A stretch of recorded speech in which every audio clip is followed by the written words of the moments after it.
the bus stop, swerving into what's hot. Coming live, Shady Sports, yeah, we got it on live. Sports and music, yeah, let's get into it. Do it like no other, do it. Blueprint for consuming the team that's never losing.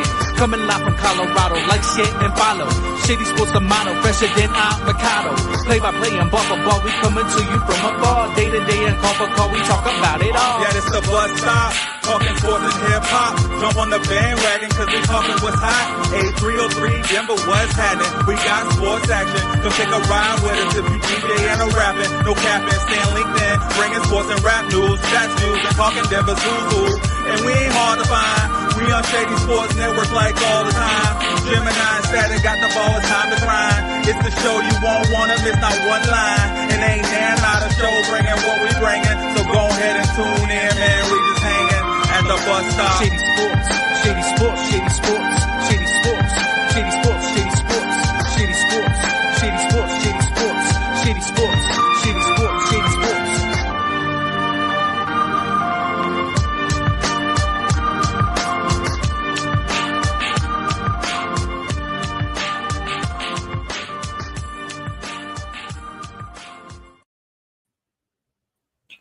Shady Sports, Shady Sports, Shady Sports. What's going on, everybody? It is Saturday morning, so you know what that means.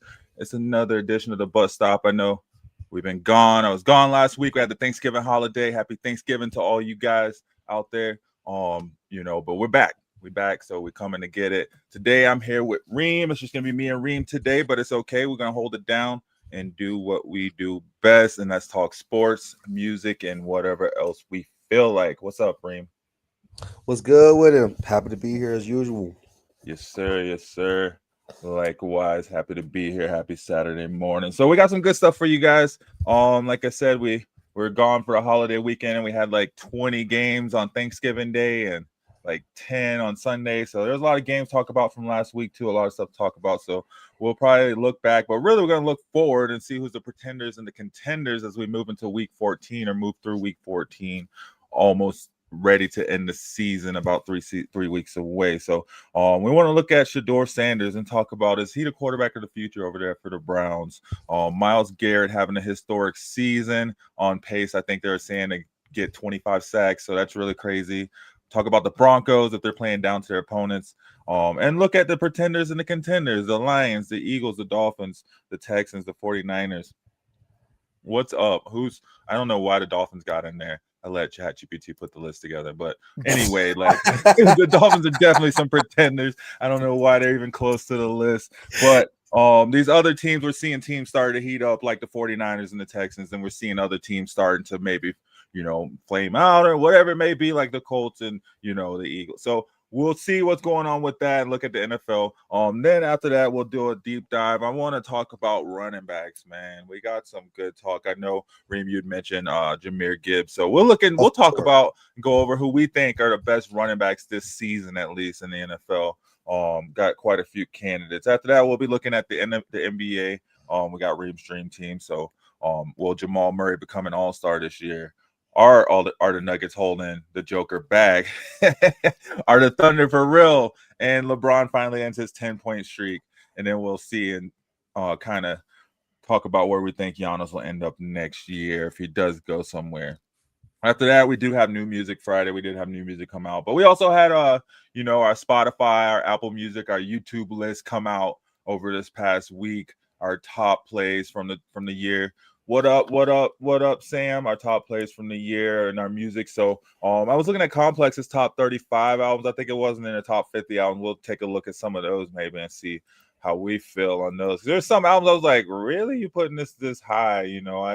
But then there was some that was like, okay, maybe so. It should have been up there. So we'll look at those for sure and see how we feel about that. But you know how we do it Saturday morning. So we're here to talk sports. We're here to talk music and everything in between. So guys, thanks for kicking it with us. Come hang with us here at the bus stop and how we doing.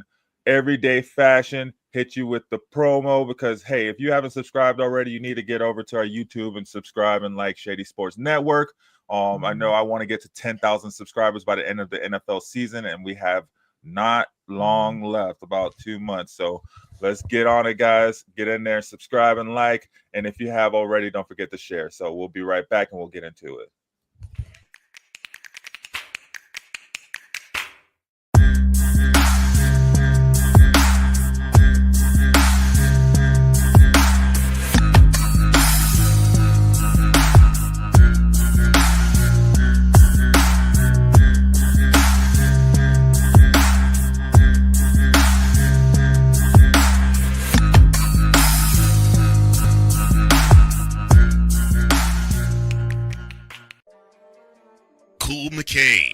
thought you wanted Gunther against Chad Gable, but you didn't. And I'm gonna tell you why. Chad Gable would take everything that Gunther's done and bury it. The Playmaker. It was on site. AJ Styles walked out there, seen LA like, oh, okay, and then LA Knight hopped out the car, let's go. Break down everything in TNA, AEW, and all of the WWE programming. Join these two kings, monarchs of wrestling, live every Monday at 6:30 p.m. Eastern, 5:30 p.m. Central on the Play Caller Sports Talk YouTube channel.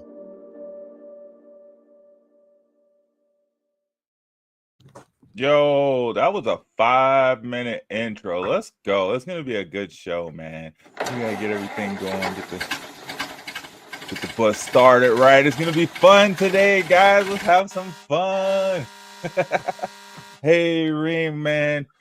All right, I know you'd mentioned it. You wanted to talk about Shedeur. I mean, honestly, why would we not talk about Shedeur Sanders? He's only the number 1 talked about athlete in the world for 2025.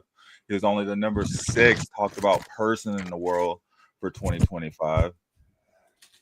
As far as social media goes. So honestly, I really don't know where to start here when it comes to Shedeur. There's so many things that's happening with him. But what I will say, starting out, is we're seeing, and I don't want to be that conspiracy theorist to be like, oh, Kevin Stefanski really hates Shedeur Sanders. But I will state that he has far less throwing opportunities than Dillon Gabriel. And Dillon Gabriel has proven that he's not better at keeping the ball in the air comparative to Shedeur Sanders. And they literally run themselves out of games often. And it's bad. No one is scared of Judkins' running game. Like, don't get me wrong, he's good. He's new. Like, come on now. And especially with Shedeur Sanders, it's like this man knows how to get the ball in the air, knows how to make, spectacular throws. And there's many possessions where he's not even on the field. He's taking off. And it's very obvious it's a run. I mean, you're not even faking it. You're not even like making it look like he's going to run. No, sir. So that's what's crazy. And despite all of that, he's still starting over Dillon Gabriel, who cleared concussion protocol, and he's still playing. Mm-hmm. Dillon Gabriel's still not playing. Shedeur Sanders still is playing. What does that say about Dillon Gabriel that we've been saying this whole time? You know what I mean? Also, my last thing with Shedeur Sanders is, again, which is what I brought up to you earlier this week, and one thing I want to know, where has David Njoku gone since Shedeur Sanders started? Like, this man has vanished. Right? As far as Shedeur Sanders goes, I mean, he's done nothing but gotten more passing attempts since his first start. He had 16 attempts in the first start, 20 on the last one, or in the one after, and then 25 in the last one. Dillon Gabriel have dang near 51 game, man. Yeah. Yeah, you see it going up though. I feel like you see the trust picking up maybe a little bit more. And for the fact that, they're still rocking with Shedeur. He's coming out. We're getting ready to see Shedeur versus Cam Ward, the matchup we really all talked about all off season, right? Like, we're looking forward to, and then look, it somehow happens. The craziest way to get there that you could have gotten there. I don't think people were. I mean, there were some people I think were talking about Cam Ward being a number 1, but I don't think people were talking about him truly being number 1. I don't think anybody foresaw, Shedeur falling as low as he did, and then not playing for the first 14 weeks or 12, 11 weeks or whatever, and then finally coming in and being the starter when they do play each other. And then, I mean, and the Browns don't have like the worst. I mean, they're 3-9, but they still have a better season for the most part than the Titans. Yeah. The what Titans it is. stink. The Titans Shedeur has stink. one. He has the same amount of wins as Cam Ward going into this game. Well, the Titans have 2 wins. Let's see. No, the Titans got 1 win. Yeah, him and Shedeur got the same amount of wins. But I feel like Cam Ward has been getting, not to switch the subject away from Shedeur, but I do feel like Cam Ward has been finally clicking in these past couple weeks. And that's what happens when you get a full, 10, 11, 12 weeks to play the position, and practice the position, you start picking up. So I think this will be telling to where Shedeur more so is in this game. I think so. We'll be able to see and kind of, be like kind of judge, kind of engage where he is in his process going up against his team. Because I feel like they'll have, he'll have a good amount of offensive possessions. Somebody has to win this game, right? And the Browns have Myles Garrett. So, so I feel like he'll have a bit more opportunities to come out and prove himself. But like you said, they'll probably just resort to a run-heavy game. I mean, I love having Judkins on my fantasy team because I know it's just set and forget. Like, they're going to run him. He's going to run. Yeah, they are. And looking at that team, I mean, I don't even know if Njoku's even been playing because it's been Harold Fannin. Harold Fannin is 505 yards in the season. I think he's the lead receiver for the team, which is wild because Njoku did play like the first 2 games before he got hurt. And I don't even know. Njoku's not hurt because he was hurt. I think he even signed an extension. To your point, this is a game that's supposed to be for Shedeur. This is a game for Shedeur to lose. Okay, like if he loses this game, it's definitely on him. Or if they ran the ball 90 times. But I'll be honest with you, as a recovering Titans fan, we're not good. We're not good. We go through this every week, especially on the bus stop, especially how not good we are. And that's no reflection of Cam Ward in any way, in my opinion. I don't think Cam Ward's bad at all, but like again, he's throwing to grass out there, man. He's chucking up prayers. So I mean, forget a Jerry Jeudy heated argument. Cam Ward is throwing to Jesus and his disciples. So again, this is a game for Shedeur to win. And no, they don't have Myles Garrett, and I wouldn't be surprised if Myles Garrett drops another 3 to 5 sacks this game. Because who on the Titans is going to stop Myles Garrett? I'll wait. Right. Okay, then. Yeah. So at this point, nobody can stop Myles Garrett. Don't get me started. There's no real DBs on the Titans either. So, like, this is the time for Shedeur to come out and ball out. Okay, he's going against his longtime friend and rival. Okay, they still got the belief in him. This is as you would say, this is game of the week.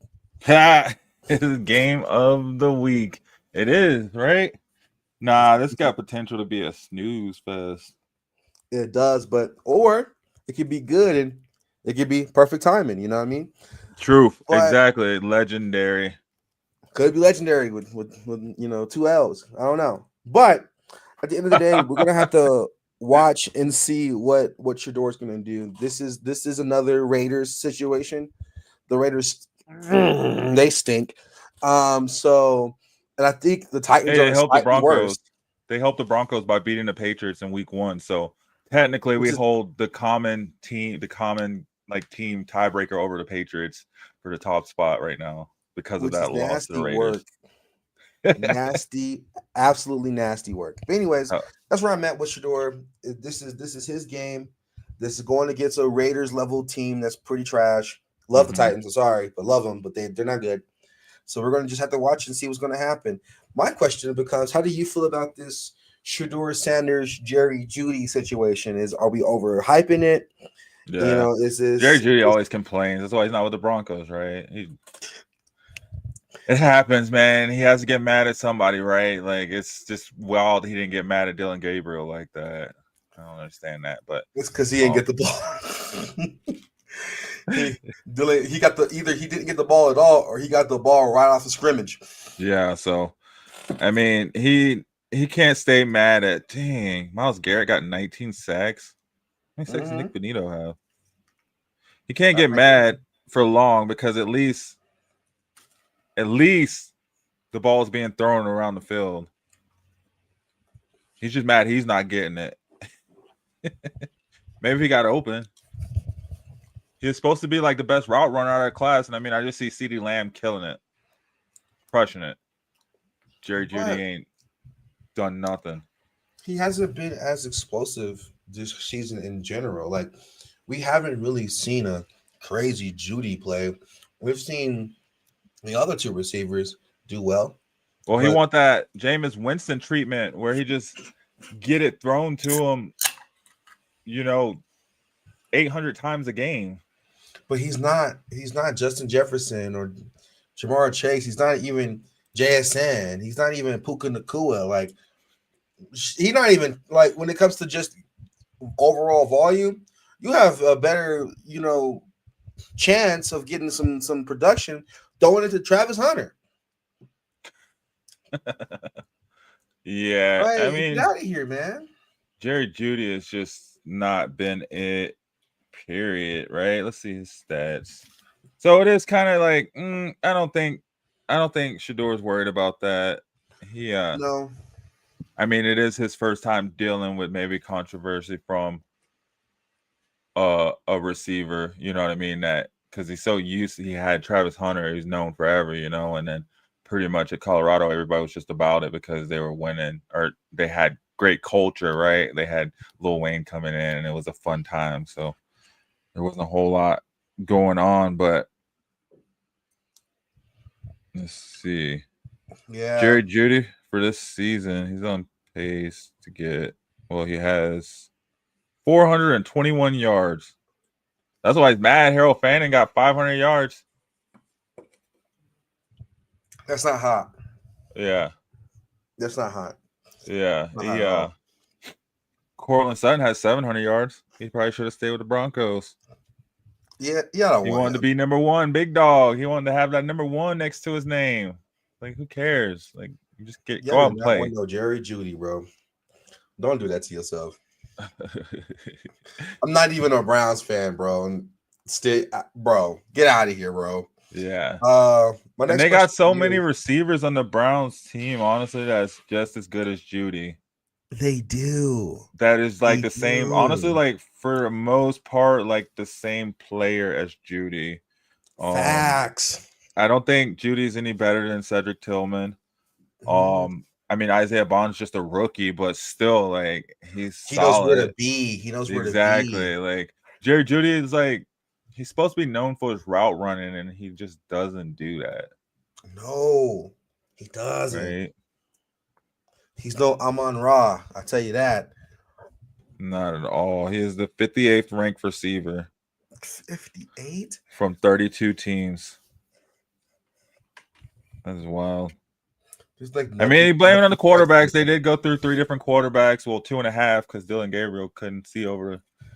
Still, anything. But Joe Flacco immediately looked better.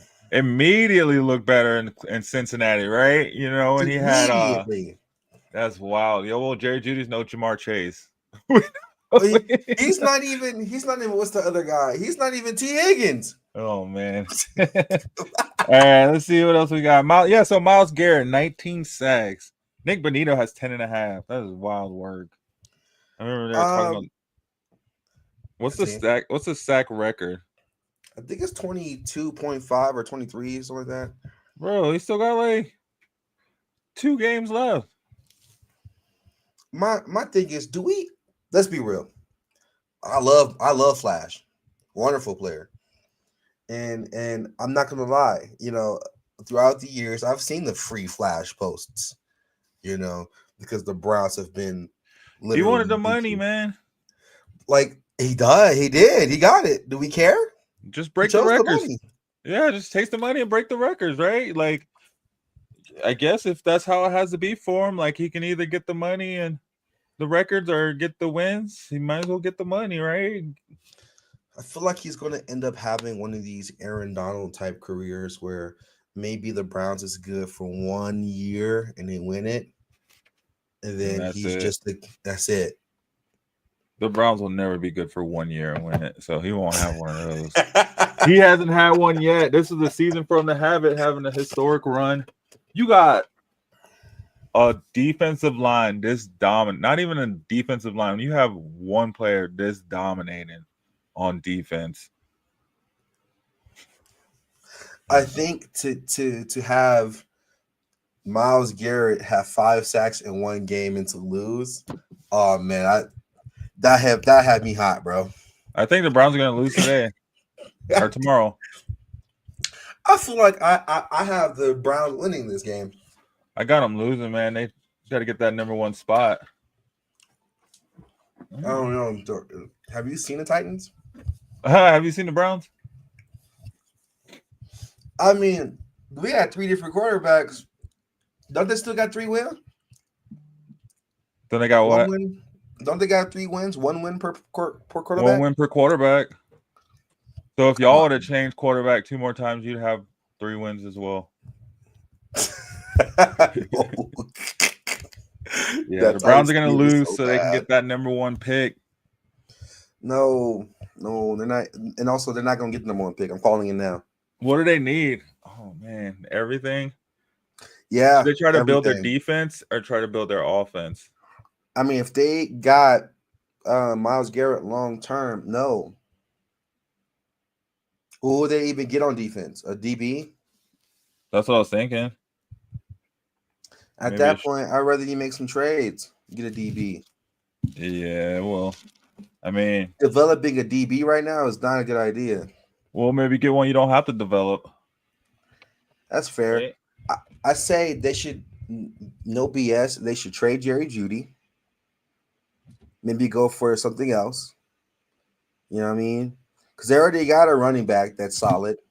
Yeah. I think Isaiah Bond's great. If they get another, nobody wants Jeudy though. Nobody does want Jeudy. Nobody wants Jeudy. That's the problem. They can't trade him. But nobody wants Jeudy. Yeah. But they need to work on that offensive line. They need some blockers for sure. Yeah. They need to give them some more time. They need to figure out what they're doing at quarterback first, I think, and then they can build around it. I agree. All right, so Broncos. If you wanted to know if the Broncos played down to their opponents. They do this all the time. It's like this it's like a drug. Like they know. Yeah, it's like an adrenaline rush to have to come back for them. They're like, it's all right. We'll just keep it close. And then start playing. What? It's annoying. But, I mean, it's good for postseason football, though. Like, you want that, right? When you get down to those postseason games where it is close games. I think the Broncos are playing a dangerous game playing down as they do. Obviously, I don't think it's a conscious effort that they're doing this. But, like, at the same time, still, like, I don't even think it's playing down, though. The Commanders. I just think that they're off. Well, yeah, we always had tight end problems though, and what's his face, Zach Ertz, whatever, went off on us. Like, I mean, it's the defense has not been the best over the past couple of weeks, for sure. But you got to have those lulls in the season. You got to have those weeks where you're not doing so great. Early in the season, get them out of the way.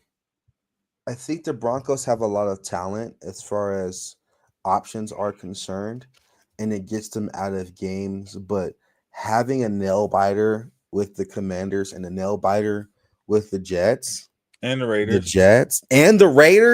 yeah. You know what? Well, you know it's that's the thing though. I'd rather have a nail biter and a win then go out and lose those games and then be like, why are you losing these games when you know you should be winning them? At least they're still winning them. I don't know.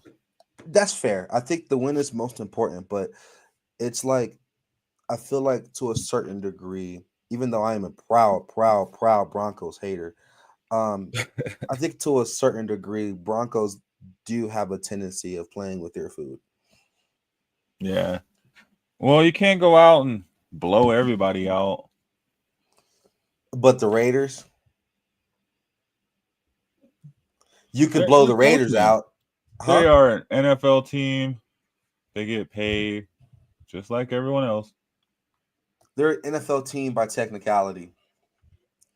They're technically a NFL team. The Raiders are technically an NFL team. Yeah. Also, beating the Giants by 1 point. Yeah. Well, I mean, they had to come back too. That was a 33-point quarter. That's the thing.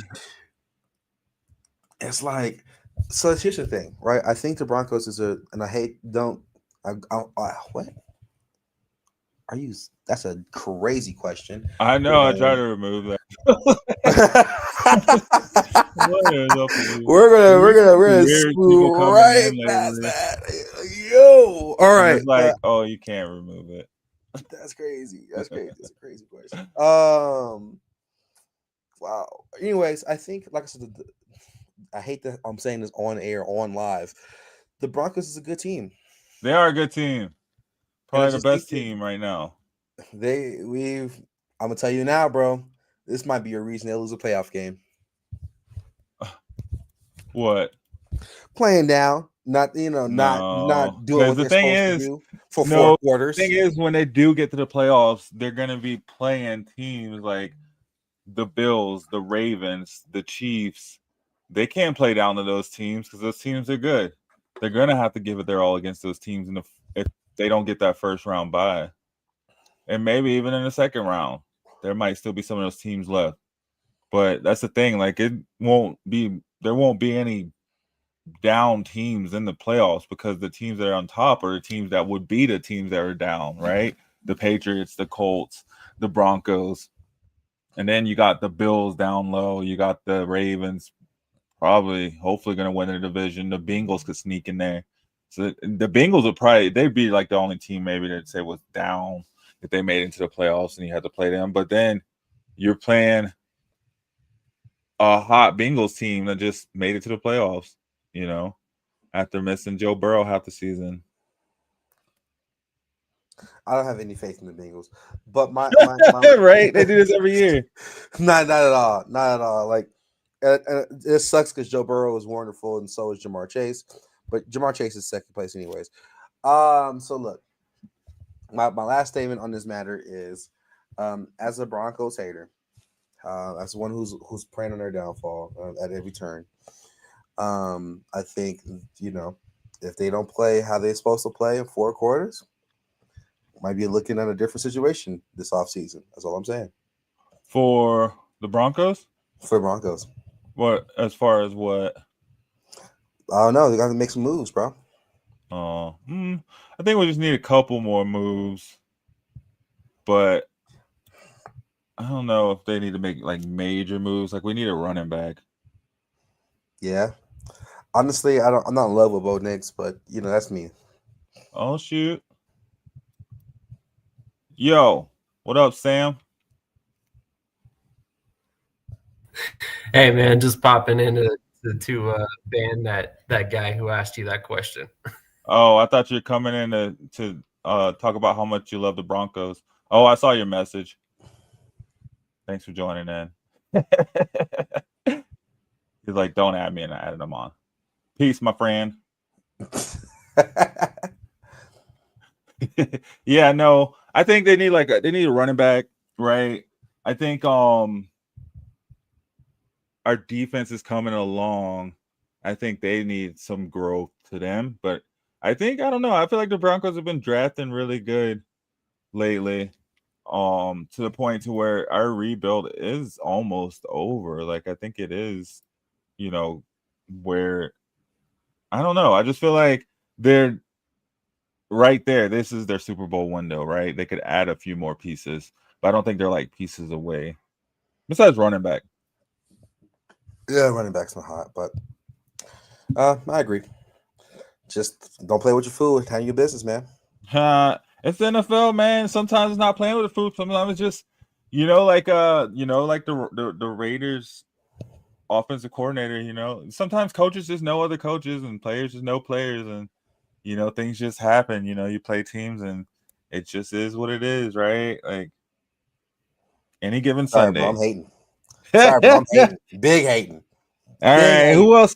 Who are the pretenders and who are the contenders? Let me pull up the ranking. Yo, I'm so sorry. I'm so sorry. As a hater, the Patriots are pretenders, bro. Do not fall for the trap. Whoa, hating. Well, they do have what is it, like the easiest schedule or one of the easiest schedules? Like, I'm the so NFL. sorry. You know that Patriots fan you got a friend who's a Patriots fan who's living it up right now. Don't do that. We're back, baby. Oh, we're back. Them Tom Brady days, baby. No, they were hating on sir. Tom Brady when he first started. I remember when Tom Brady first took over. I was like, dang, he's like one of the most accurate quarterbacks out there. People were like, you're stupid. Don't say that. But I think Drake May is really good for that team. They do have the luxury of having a really, really easy schedule. Let's see. They played. I mean, where is their schedule? Oh, these are team schedules, son. They're not like that, bro. I'm so sorry. What? They beat the Bills. I mean, yeah, but you're going to have one of those coveted crap games from Josh Allen per season. It's going to happen. The Steelers, and they lost to the Raiders. That's it. Yeah, again, I'm still not past this Raiders loss. They beat the Panthers. They beat the Bills. They beat Tampa Bay. They beat the Trailblazers. They beat the Wizards. They beat Cincinnati. Oh, well, yeah. With no Joe Burrow? Okay. Well, I think the Panthers is probably the Bills is definitely their best win. I think the Panthers is their second best win. Beating the Panthers is like an NBA team beating the Hornets. Good for you. Good for you. Blew out Miami. No, they didn't. Again, they almost lost. Miami. What are we talking about? And their losses were only by a touchdown. Drake May hasn't had a game where he's thrown less than 200 yards, 250 yards, or 200 yards. That's good for Drake. Can't say that about other quarterbacks around the league.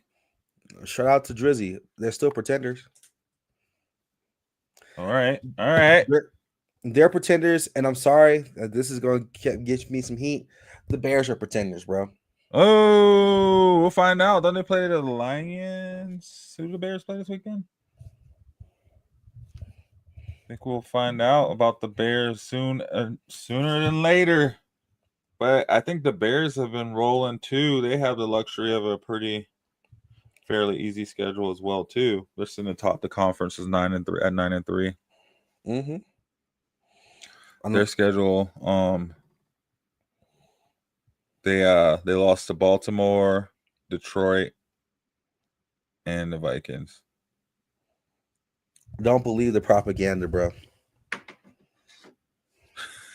They beat the Eagles. Remember? Yeah, I do. I do remember. But here's the thing. I don't like they're pretenders, bro. I'm not going to the Bears shuffle for this team. Okay. I'm not doing that. I'm sorry. Those are my two hottest takes. They're pretenders. They beat the Commanders by 1 point. Caleb Williams got that get back. That redemption. The Washington football team? The Washington Commanders. They're called the Commanders in Washington. And they did not command that game. No. They beat the Steelers. They beat Dallas. I mean, they beat down Dallas. who cares about Dallas? Like the only people who cares about Dallas are fans of Dallas. Dang. And half of the fans don't know how to spell the word Dallas. Dang, didn't Dallas just beat somebody At Thursday some point, night? Who did they play? good question. I don't be paying attention to the Dallas Cowboys. Oh no, they lost That's to the Lions. Oh man, all right, yeah. So Oh yeah, that's that Jahmyr Gibbs 3 touchdown game. yeah. So yeah, he said Chicago's pretenders, Patriots are pretenders, just the tops in both divisions. They're gonna get that bye week and lose in the second round. Oh, for sure. What about the Rams?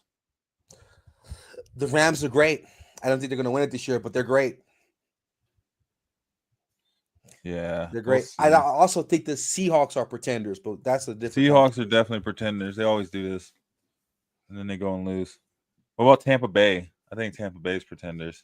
I've been asleep on Tampa Bay all season. Damn, we got a Cowboys fan in the building, coming out strong. You can tell he's a Cowboys fan. He's coming out hot. You talking about man, you mad. Look, Right? I'm sorry, bro. I'm sorry, bro. Where's You the gotta Cowboys? just accept Oh, it. they're not. My team is not great either. I'm just not mad about it. Are they going to make the accepted this playoffs? fact. I don't think they're going to make the playoffs. No, they're not, but that's okay. That's okay. They could. They're two Like- games back. Oh, they got that tie as well. Dang, if only they had a defensive end.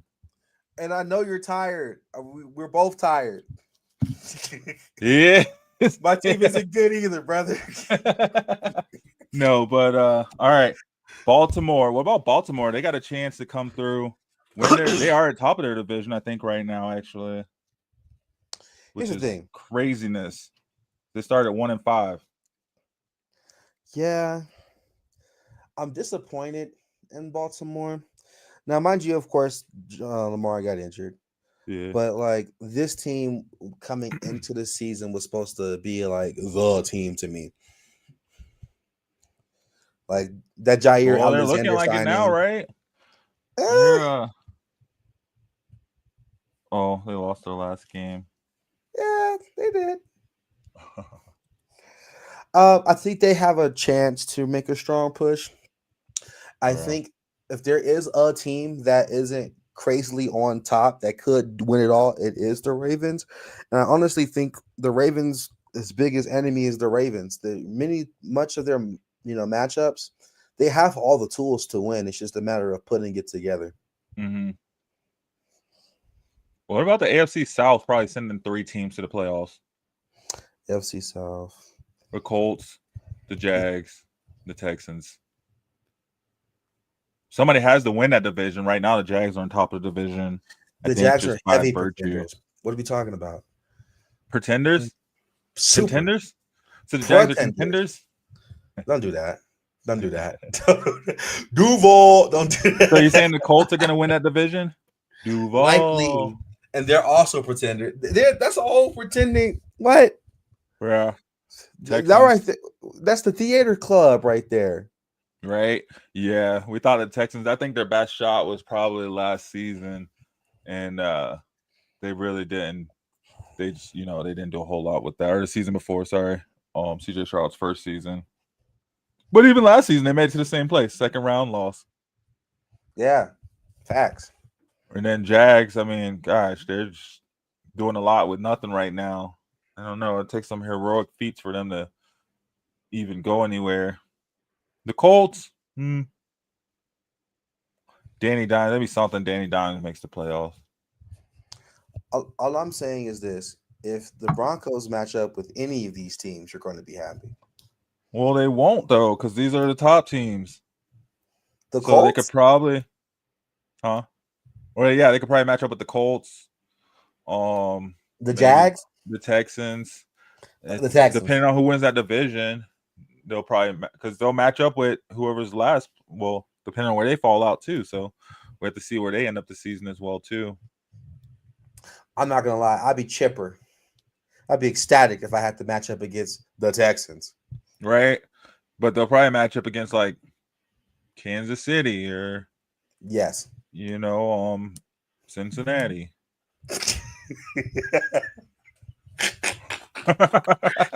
Which is true. This always happens to y'all, which is diabolical. That's diabolical, y'all. Yeah. I get the corn fed New England will matchup. New England will get the Texans.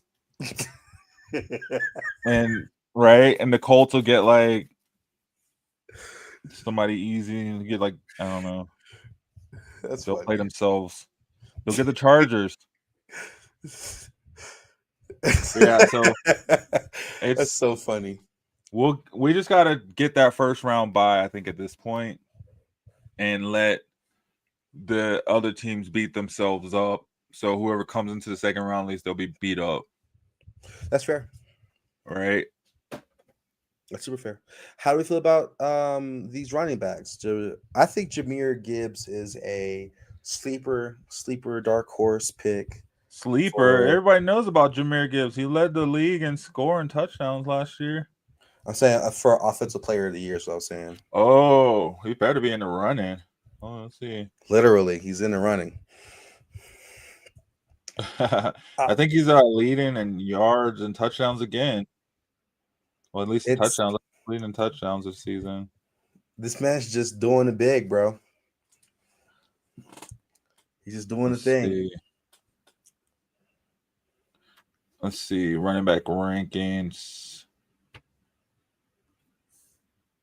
Yeah, man. 3 touchdowns last week. How many? Didn't he have like 2 the week before that too? Yep. Yeah, this guy is.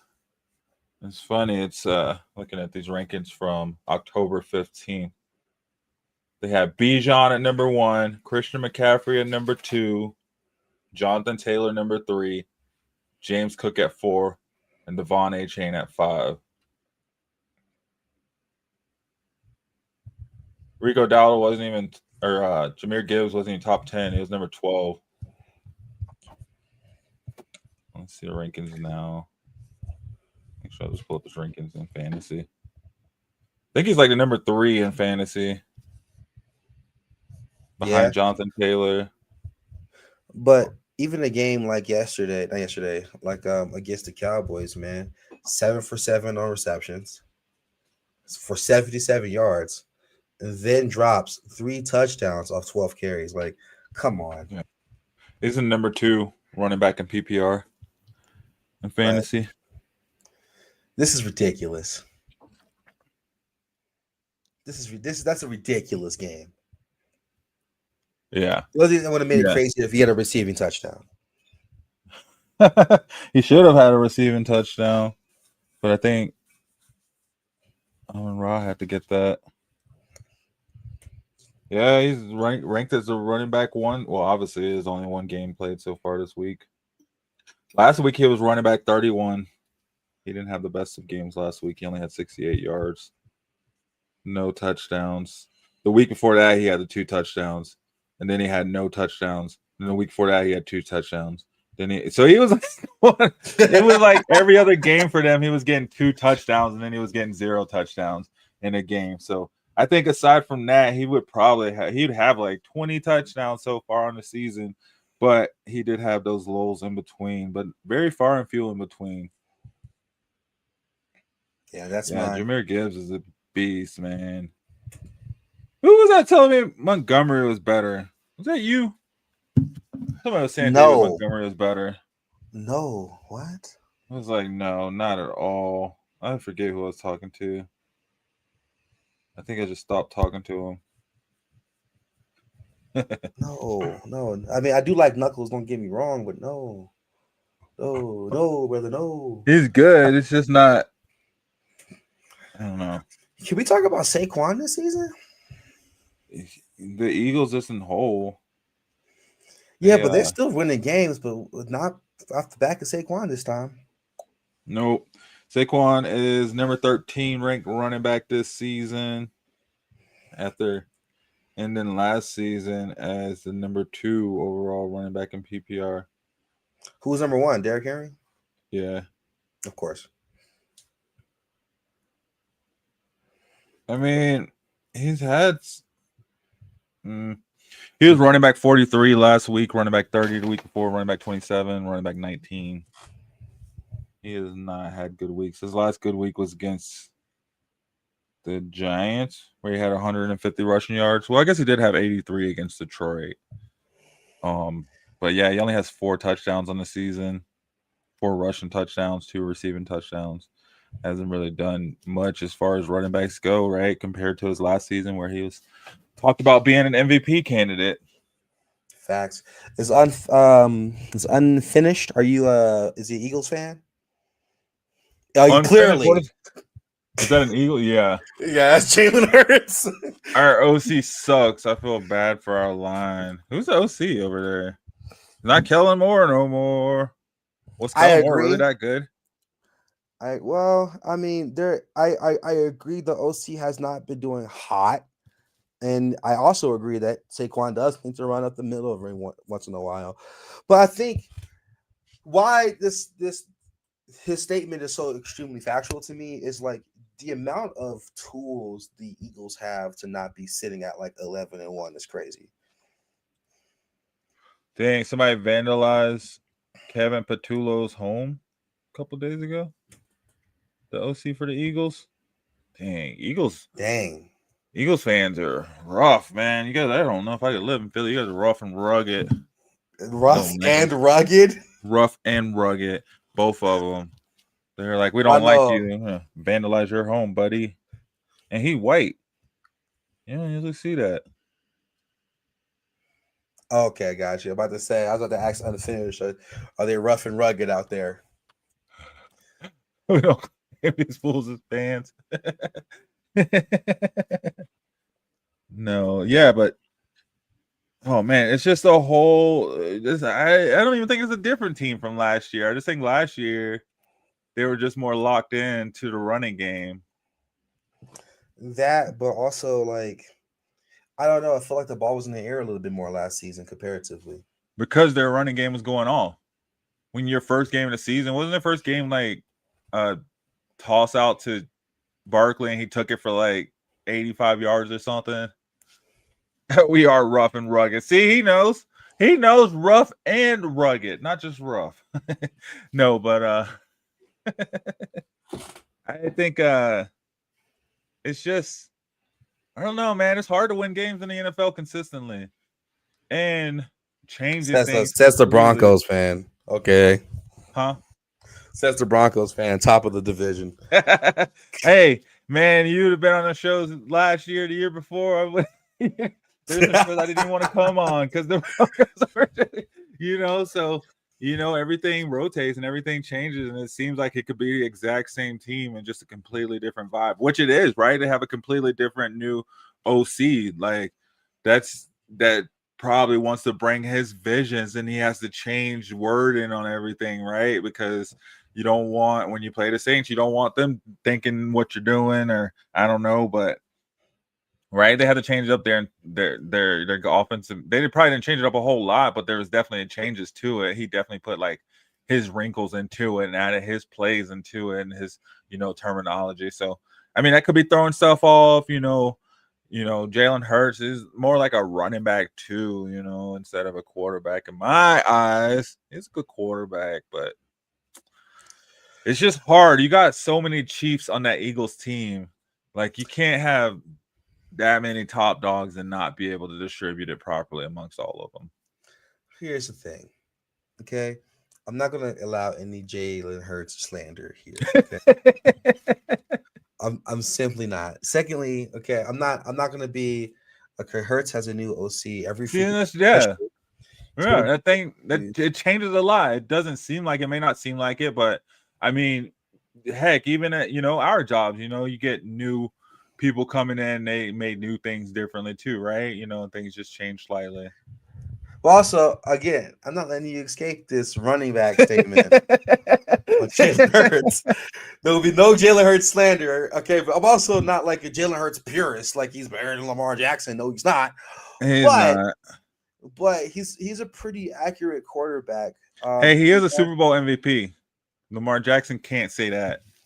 Lamar Jackson can't say that, but he also can say he's a many-time regular. Anyways, we're gonna move on.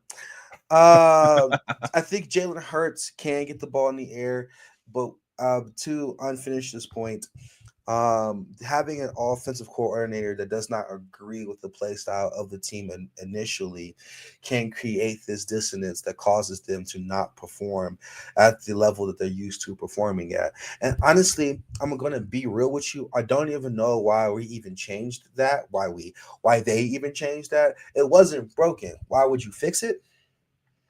That was fixing it, right? Last year was them fixing it and getting to the Super Bowl. But like right now, I don't know why we're making changes to the schemes because it's not the same. It's a new coach. The schemes were working before. Why are we changing it now? Kellen Moore took those schemes with him. So it's just like, I would be watching film, figuring out how can we either do it to a similar degree, but still at a similar level. But we're playing an entirely different brand of ball right now for the Eagles. And it's not hot. It doesn't look sexy. It's not the right. Who was their OC the year before? Kellen Moore, because he was just there for a year, right? They had who was their OC before when they had DeAndre Swift and they couldn't run for nothing. They didn't want to run. Yeah. So are the Eagles pretenders or contenders?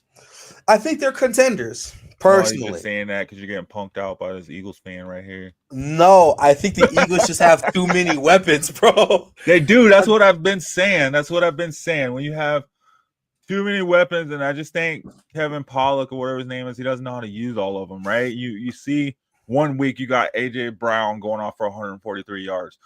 The next week you got Devontae Smith running screens for 110 yards, right? The next week you got Jalen Hurts doing 14 tush pushes that don't even none of them work. 14 tush pushes is crazy. Yeah, and then Saquon just can't.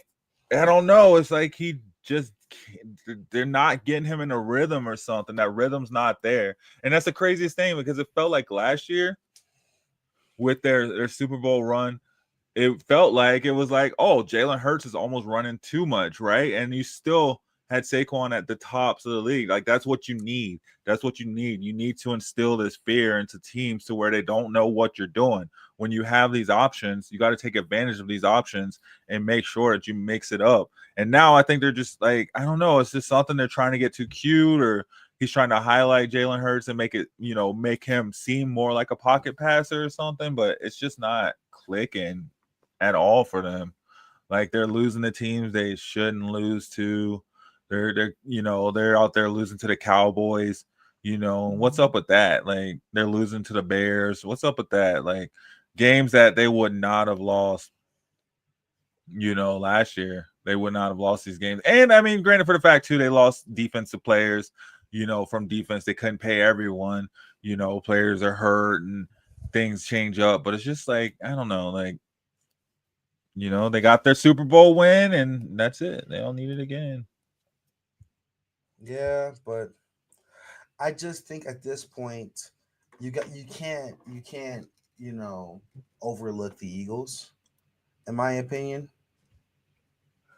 And the reason why you can't is because I do think there is a intrinsic value winning a chip before it brings to playoff experiences.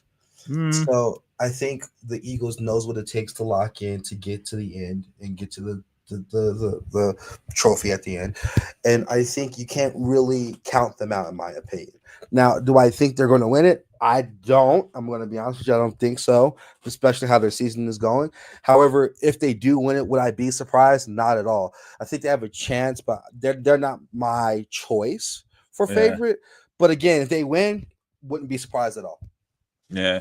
See, you're saying that to a guy who watched the Broncos win the Super Bowl and then not make it back to the playoffs until 10 years later, right? So it can happen for sure. And, you think that it's all there and it should be, and things should click and stuff. And it takes a lot, man. It does take a lot, especially like, to go back to back in the NFL. Like, you have players that have left, like coaches that have left. You rewrite systems. Teams are gunning for you. Teams have been sitting there. I guarantee you, Caleb Williams just sitting there watching every game from last year over and over and over again. So he knew exactly what players' tendencies were. So people just have more time to study, and they're professionals. That's all they get paid to do is to study and learn, right? So they just have the time to really learn what your tendencies are and what you do. And I think that's what we're seeing with the Eagles. Like, for all the good that they have, it's like, well, it all really does come down to Jalen Hurts. It funnels through Jalen Hurts. So he literally has to be an all-star every single game this season for them to have any resemblance of what they had last season. And that's hard, man. That's hard when you have an OC. Obviously you have an OC that can't call a game, right?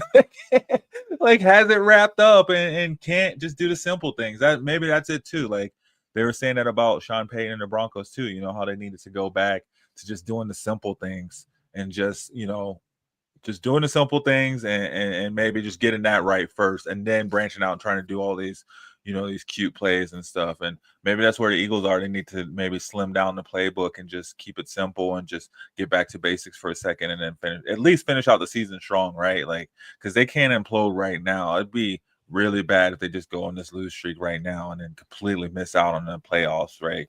We already see the Chiefs potentially doing that. So it'd be hard to see both Super Bowl teams out of the playoffs. Yeah. And I mean, he's had a lot of success. It's hard when you get a lot of success earlier on too, right? Like, there's only really so far one player we've seen that's kind of handled the success and continue with it as far as quarterbacks go, and that's Pat Mahomes, right? So, other quarterbacks it seems to be hard for other quarterbacks to continually do that and carry their team. And that's the thing, is like, especially once you win it, right? Like, you maybe, who knows? Maybe you feel like he shouldn't have to carry the team. Maybe he feels like they should have to carry him, right? He already won it. He won Super Bowl MVP. Like, why do I got to do all the work? So, but that's what you have to do to be elite. Like, that's why Mahomes was in, 7 seasons in a row in the playoffs, right? And 4 Super Bowls in a row or something like that.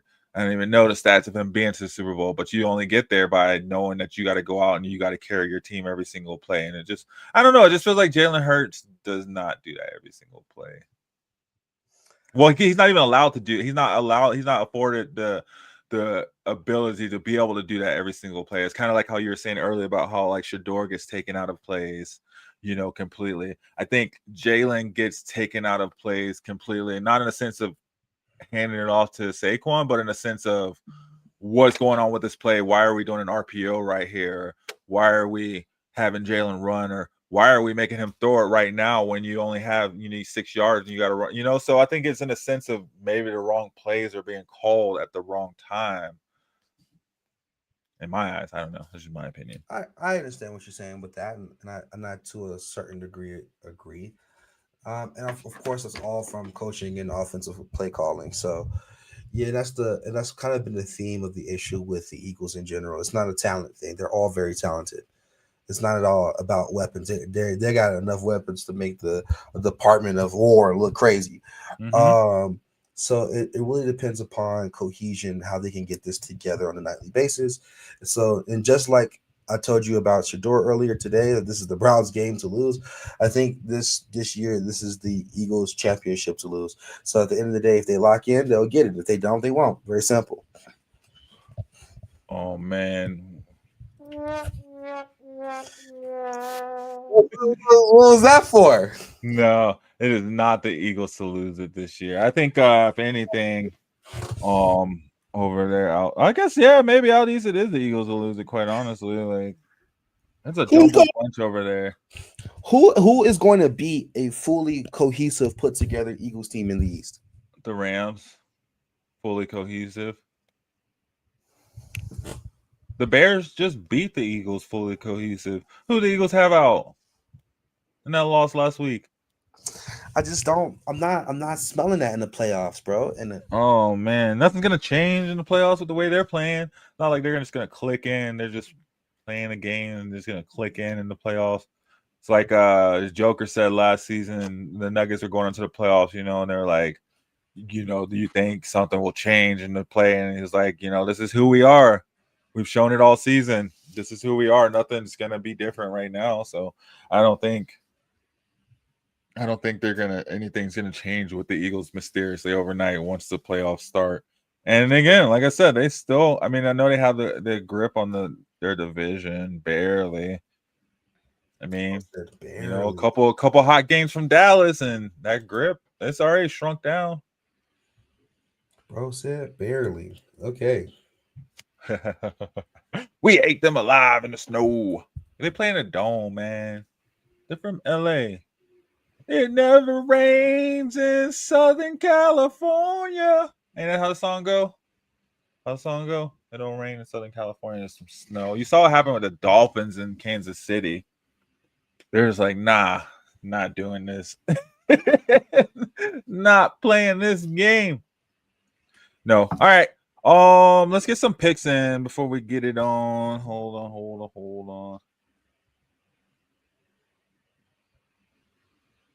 on. Week 14 picks. We'll just go through, run through, and do the picks quick, and then we'll keep it moving over to some NBA talk. So Titans and the Browns. You said the Titans? Or you said the Browns? You see my face expression, bro. I know I had to look up and see. I was like, oh. You I got 3 Browns, more wins. Bro. Oh, gosh. This guy is confident in the Eagles. I mean, can't blame him, bro. It's the Eagles. So you're going for the Browns, you said? Yeah, the Browns. Oh, man. It's a hard one. It's game of the week right here. Isn't that what you said? You said it. I didn't say it. You said it. Game of the week. I did say that. This could go either way. I'm going to go Browns because I got to go with my boy, Shedeur. I kind of want to look at this. Oh, of course, they're Monday night primetime teams. Colts, Jaguars. Jaguars. At the Jags. And you call both of them pretenders. Yeah. Walk that back. What are you going to do now? Yeah. A pretend off. We've been calling. Well, I'm so sorry. Well, it's hard to tell with just words. We don't know, but now we know. I saw the girl emojis, but I was like, I should have known when you said you were an Eagles fan. That's all I'll say.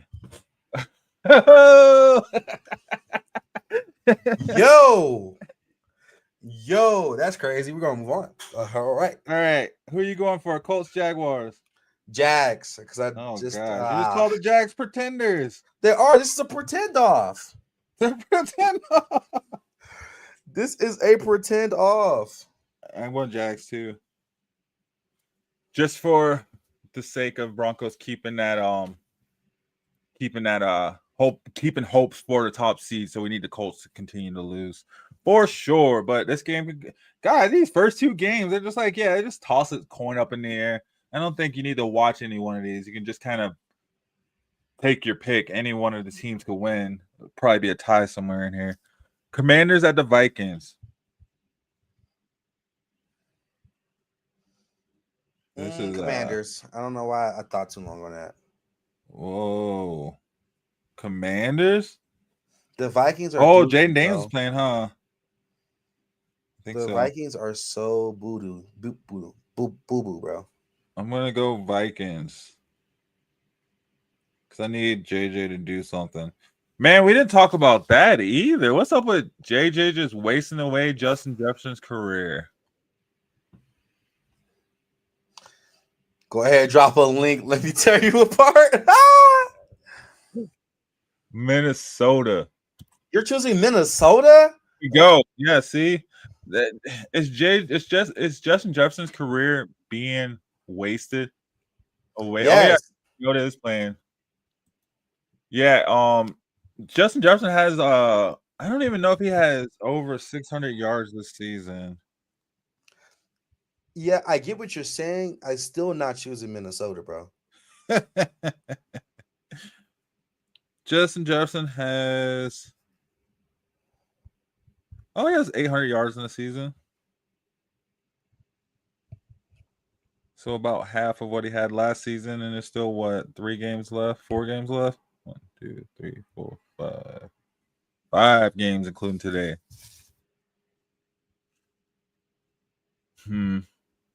He was wide receiver 102 last week. He had 4 yards receiving. How do you feel about that? For your boy, Jay Jetta. You said, I think the Vikings are at home. You said, didn't you say he was better than Jamar Chase? Yeah, Vikings are at home. Yes, he's better than Jamar Chase. And I'm standing on it. I'm dying on that. Oh, gosh. I feel like Jamar Chase still looked good with Joe Flacco. And what's the other Joe they had? The other quarterback they had? Still saw Jamar. I don't think Jamar Chase had a 4-yard game this season. I don't know about that. I don't know. You call yourself one of the better ones with a 4-yard game. I mean, but who's the quarterback for the Vikings again? No 4-yard games. He had a 30-yard game though. He had a 23-yard game and a 26-yard. All right. I'll give you props. I'll give you props on that. Definitely Minnesota. They're at home. They are at home. So, yeah, Minnesota. I got Minnesota too. Ooh, Broncos at the Raiders in Las Vegas. Yeah, I'm going Raiders. Guys, of course, you said it too fast. You got to think about that before you say your answer. Yeah, I'm going Raiders. That's a proud Broncos hater. I'm not going to write yours down yet until you let you think. Until I think about it. That's crazy. That's diabolical. All right. What's the score? I got Broncos 33-11. I got the Broncos too. I'm gonna stop being a hater for a second. The Raiders are just so dog water, bro. Like they're gonna have Shedeur next season. They'll be good. Did you know that the Raiders are like this year's Raiders were the last year XFL champions? No, they weren't. They were last year's runner-up in the XFL. The XFL champions would have dogged them. They got a quarterback, bro. What are you talking about? God. Geno Smith getting tackled 10 times. Yeah. Yeah, they got some dogs over there in the XFL. Don't get it twisted. What you got for the score? This is gonna be a close game. Yeah, watch this. Watch this. It's gonna be something stupid too. It's gonna be like 21, like 20 or 21. You're right though. And it'll be like a clincher all the way up to the last second, and the Broncos kick last second field goal. I'm like, why did you do that? Yeah, I fell asleep last week. I didn't even know they won last week. I won't even lie. I fell asleep. I was out east, and it was too late, man. It's like 10:30, something like that. Like, what's going on, man? You still playing this game? Like, so close. You're playing the Commanders. Like, I was like, all right. I took the L in my head. I was like, all right, we got a loss to the Commanders. It is what it is. Like, I'm going to bed. And then they won by like what, 1 point or something like that. Yeah, it's not hot, bro. It's not hot. Yeah. I want to go 24-21. 24-21. No, wait, that's right, because the Raiders are going to score that high. Let's say the game is going to be 13-11. That's what I should have said. I'm going to say 13-11. I'm going to go 17. I think 13-11 is so good, actually. I'm gonna go 14-10. 14-10. Well, at least the Broncos got 2 touchdowns.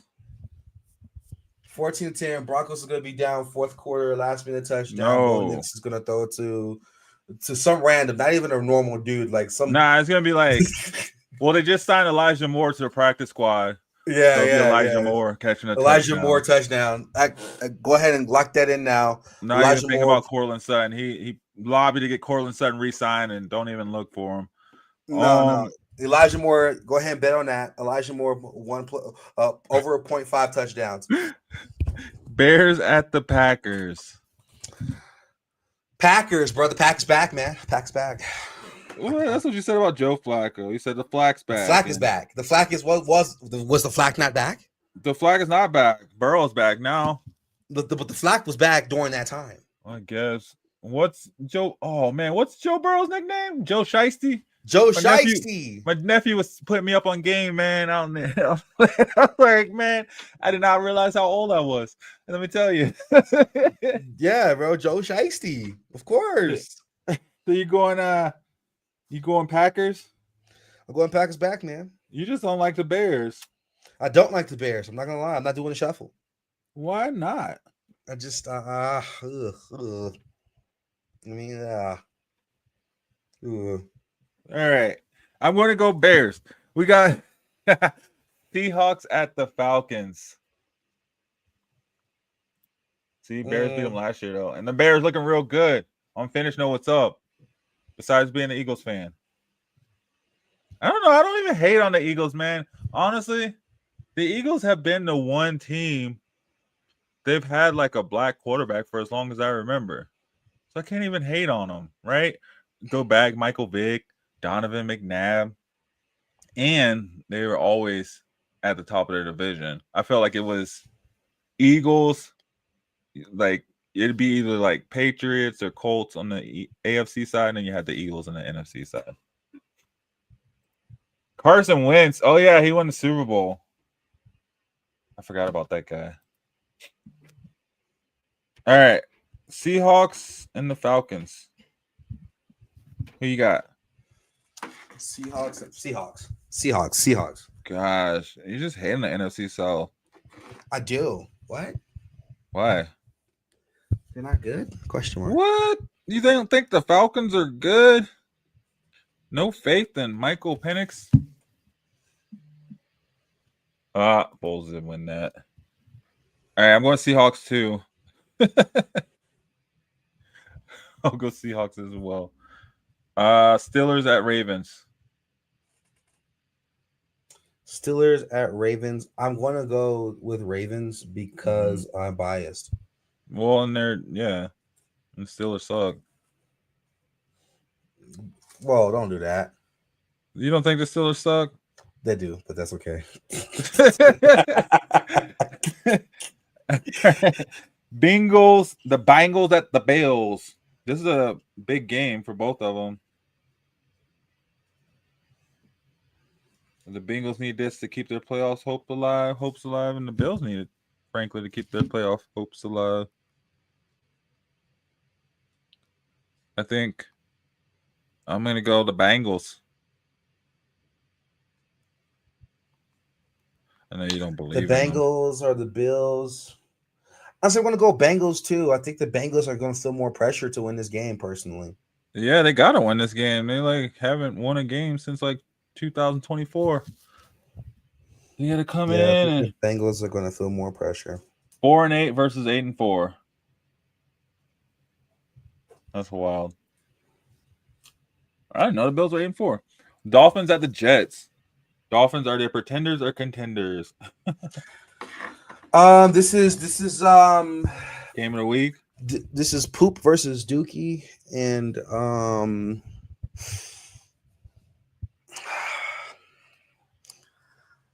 actually getting sleepy thinking about this one. I'm going Dolphins. Yo, I don't know. I think Dolphins might win this too. I think Dolphins might win this too. Yeah, I don't know who's Tua even playing? Who? Is Tua playing or no? Is he still in the league? You saw CD hit the Tua. That's crazy. That's diabolical. Watch it, and then the tie is crazy.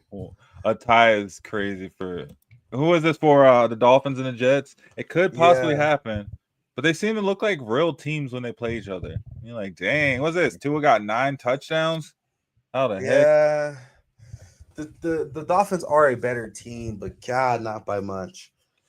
No, they're 5-7. The Jets are 3-9. So literally not by much, by 2 wins more. Like, Neither one of them are above jeez. 500. They're both losers.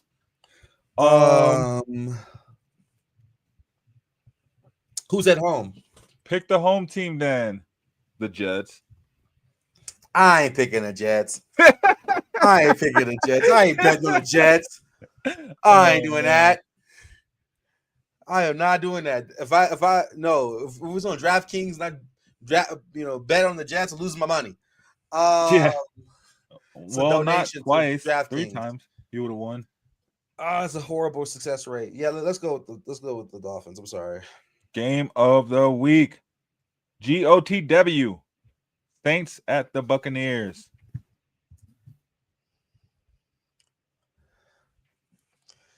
I Bucks, think right? You gotta think about it. I think Miami would beat the Jets on the moon. What'd you say? You said Miami would beat the Jets on the moon? Because they were like, you might want to think about it. Miami is going to cold weather. I think Miami would beat the Jets on a plane. Yeah. It's the Jets. It's not like they're going to cold weather to play the Bills. They're going to play the Jets. They might as well be going to play. What was that? What was that one kid football? The Little Giants. Yes, bro. The Little Giants got a better chance of beating them in the snow than the Jets. Matter of fact, I'm gonna just call the Jets the Little Giants from now on. They're not even the Jets to me no more. They're the Little Giants. Facts, bro. Facts. Stop it. All right, Saints at Tampa Bay. Saints? Tampa Bay. You said the Saints? No. This is a bye week. Tampa Bay needs it though. They want to stay in this race. At 7-5. Tampa Bay for sure. Oh, I thought you were gonna say the Saints. Kellen Moore. No. Rams at the Cardinals. Oh, this potential GOTW. Yo, I think that's static. Hey. Heck yeah. You No still worries. come on talk music. Rams at the Cardinals. Oh, unfinished pick the Rams. Rams, I think unfinished is killing the game right now with this choice. I also is it better than the Minnesota choice? He's certainly better than Minnesota. Choice. Certainly better. We can't agree on everything. Can't agree on everything. Well, I think Marvin Harrison's out this week for the Cardinals. Oh, pack it up. Do they have Pack it up? Man, Trey McBride. Oh, he's the number 1 tight end. I'd say he is still beasting it. Beast mode. I woke up in beast mode. So no one has faith in the Cardinals, huh? No. I don't even know if this entire year have I bet on the Cardinals. Maybe once. I think I have once or twice. Where's Kyler Murray going to go? When they trade for Shedeur next year. To the MLB. XFL. Hey, he could hit up Paxton Lynch. Come play with the Spartans. You know what I'm saying? Like, he's going to be a shortstop for the Red Sox. Hey, just got to play. Keep playing. Never stop believing. Texans at the Chiefs. Game of the week here. Sunday night game of the week. Hopefully the Chiefs lose. You say the Chiefs? Chiefs. No, I got Texans. I do not have Texans. I just need the Chiefs to lose. I don't need them to go on this little win streak right now. This is Patrick Mahomes. Yeah, doing what other quarterbacks that I should not name should be doing. And CJ Stroud has been like inconsistent. Is he even playing? Stroud is not. I don't think he is playing this game. Pack it up. Oh wait, he's playing. Oh, okay. Because I remember he went down with an injury. Yeah, he came back last week for the Colts game. I love Stroud though, but no. What? You don't have faith in Willie Marks? Woody Marks. Nico, my man, Nico. I literally started yawning the moment you said Willie Marks. Nico's my favorite receiver in the league for some reason. He just hasn't. Yeah. He is DeAndre Hopkins 2.0. He catches everything, man. This season it hasn't lived up to it, yeah. Unfinished. I hope you're hearing this unfinished. Huh? I hope unfinished is hearing this. Why?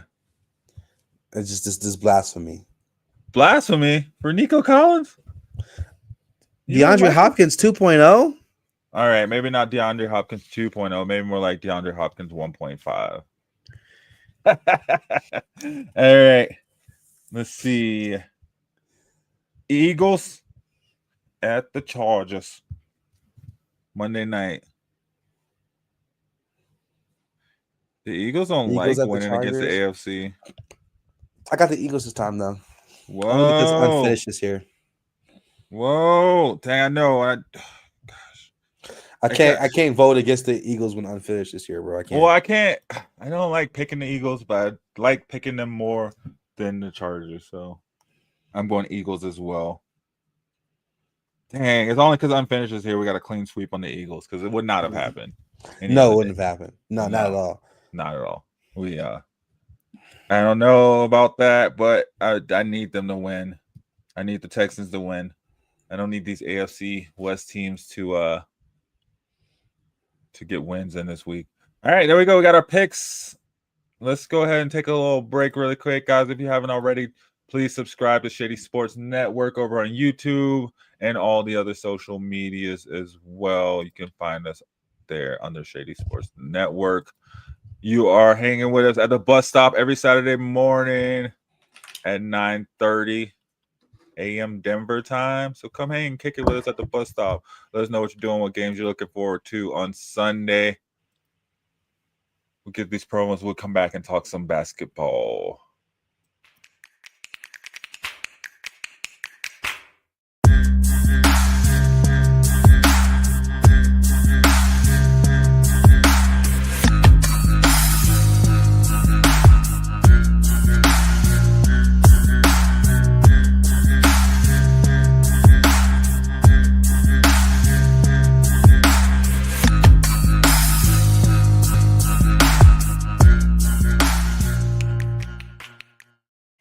Eagles fan.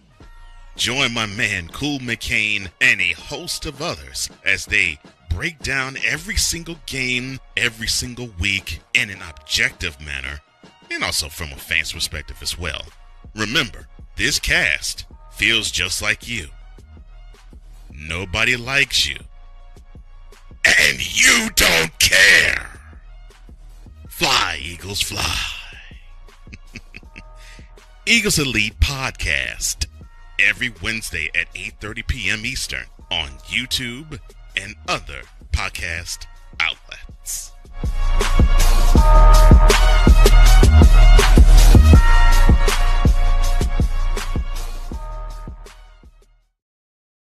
See, it's not just me, it's everybody that doesn't like the Eagles. And like Unfinished said, they don't care. That's cool said as well, too. So fly, Eagles, fly. Thanks for joining us, Unfinished. See you. If you come back and join us next weekend, we'll be here same time. Saturday mornings, 9:30 a.m. Denver time on Shady Sports Network, coming in right after Around the Indoor Football World, which comes on 6:30 every Saturday morning on Shady Sports Network as well. All right, so moving on, we got ZNBA. Okay. Right. And Reem's Dream Team. So I know you had some things you wanted to touch on, Reem. I have a few things I want to touch on. We'll start with the Nuggets because we are starting off Mile High. And two players in NBA history have had 50-point games with shooting higher than a 77% from the field and higher than a 80% from the three. And both of those players played for the Nuggets this season. Hey. So this is crazy. This is diabolical. Was that Aaron But Gordon? It was Aaron Gordon, and the second player Weird. was Jamal Murray. Crazy. Not on anyone's bingo cards, I can tell you that for sure. But my point I'm getting to here, though, is the Nuggets have crazy potential. However, there have been struggles with this roster composition in general. Of course, it's very early in the season, but Cam Johnson has not been the craziest pickup. He's not. He's not. He. I'm waiting. He's been doing a little bit better these past few games. He hasn't been, obviously, he's not scoring 35 points a night like MPJ is for a crappy team, but he hasn't been a slouch like he was when he first came in. He had to get adjusted. Yeah, I just think that also another thing, we're not even on the Cam Johnson point here. The second point of this situation is Jamal Murray. First off, we're going to get to Cam in a second. I just got so much to say about Jamal Murray. I got so much to say about Jamal Murray. I'm still not buying it, bro. I'm not buying the Jamal Murray hype. Yes, he dropped 50. I love that. I'm pretty sure he dropped the game-winning field goal for that Atlanta Hawk game. I didn't watch the end of the game. I just followed it online, so I couldn't tell you. Pretty sure he did. I know he picked up his assist since the last time we talked, though. I know he's averaging what last time was like around 4.2 or something like that. He's at 6.9 now. So Jamal Murray is going to be the reason that this team doesn't win. What? Jamal Murray could possibly make an All-Star game this year. Well, probably won't. But he's having statistically his best season of his career. Shooting 50% from the field. He's 46% from three. And, I mean, he's averaging 24 points a game. So I think as far as scoring-wise, I think he's doing pretty decent as far as a complimentary teammate to Joker. They've had some injuries, too. Like, we haven't had Aaron Gordon, like 2 weeks, a week at least. Christian Brown's been hurt for, like, the whole month or all November. So we've been playing, Timothy Hardaway, starting with Bruce Brown. We've had Zeke Naji out there a couple of games. I think the lineups have been hurting the Nuggets a lot more than Jamal Murray has been. Here's the thing. My statement is very simple. With a player like Jokic having one of the most historically high PERs, period, we don't have a lot of time to be wasting with this player. No. But who would you bring in aside from Murray to put alongside? Because I feel like he is doing a good enough job shooting this season to play alongside Joker. That's what you need. You just need shooters. Cam Johnson isn't doing a good enough job, but Murray's decent. No, he's not. But I've watched enough. I've watched enough games to know, and just seeing Murray's play style, and like Murray, don't get me wrong. Yes, he is going to get you 24 points, but off of what's his shot diet look like? It's not great. That layup, bro. That little flick up he do, bro. It's not hot, man. You do that one way, go up under the goal and throw it up behind his head. And it's just in order for Jamal Murray to work, Jokic has to be so far away from the paint. And honestly, Jokic is the best player in the paint in this galaxy. Yeah, which is weird because Jamal starts doing a little foot shuffles. When he starts shuffling those feet up and down, oh man, Joker got to back out to the 3-point line so Jamal can take it in for a layup. Yeah, a lot of his shots do come from in close. A ton of them do. But the issue with them coming in close is that he's not the best close to the basket scorer on the roster. And that's why you have games where Jokic goes 1 for 11 from 3, or games where Jokic gets 8 rebounds. It's because he's not in the paint. Why is he not in the paint? It's because Jamal's ass is in the paint. So it's like you're making your generational talent conform around Jamal Murray. That's my issue with Jamal. It's not his shooting. Jamal's actually a very, very reliable shooter. It's just that the way his style of play is, it requires Jokic to have to move and adapt around Jamal. And I have an issue with that because who's the better player? Don't get me wrong. Jokic can adapt around Jamal because Jokic is him. But like if I'm that's the kind of the thing with this particular situation. Mike Malone was not going for that. Malone wasn't going for that. But he was also overplaying Joker too. That's true, but still, I'm not even necessarily upset with Mike Malone overplaying Joker. Largely because it's the Joker. You do it. So I just don't. I think the way they're playing right now is going to give them some success, but the losses that they lost is ridiculous, and the games that are close are ridiculous. Again, they're like the NBA version of the Broncos, which is funny to me.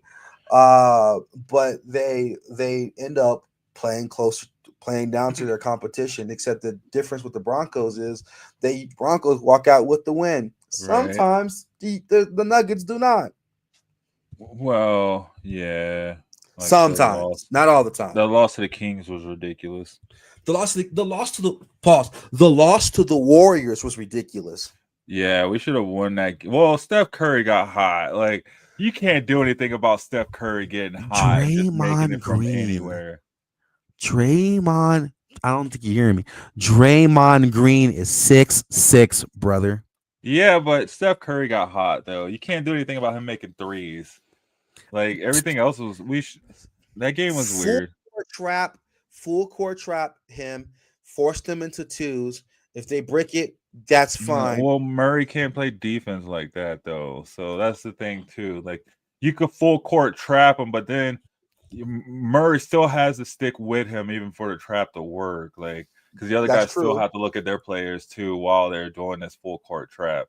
And yeah, that's the thing too, is it is weird to see the Nuggets get run out of the stadiums and any stadium that or any arena that they're in because of the fact that they do come from Denver and having that altitude is supposed to give the advantage, right? Like it's supposed to give us the advantage and the fitness advantage and to be able to close out games. And that was our thing last year is the Nuggets were like, if you got in a close game, they're going to win it, right?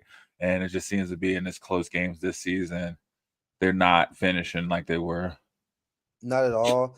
And I think another thing that I want to say about the Nuggets specifically is that they have a tied record with the Lakers. Don't get me wrong.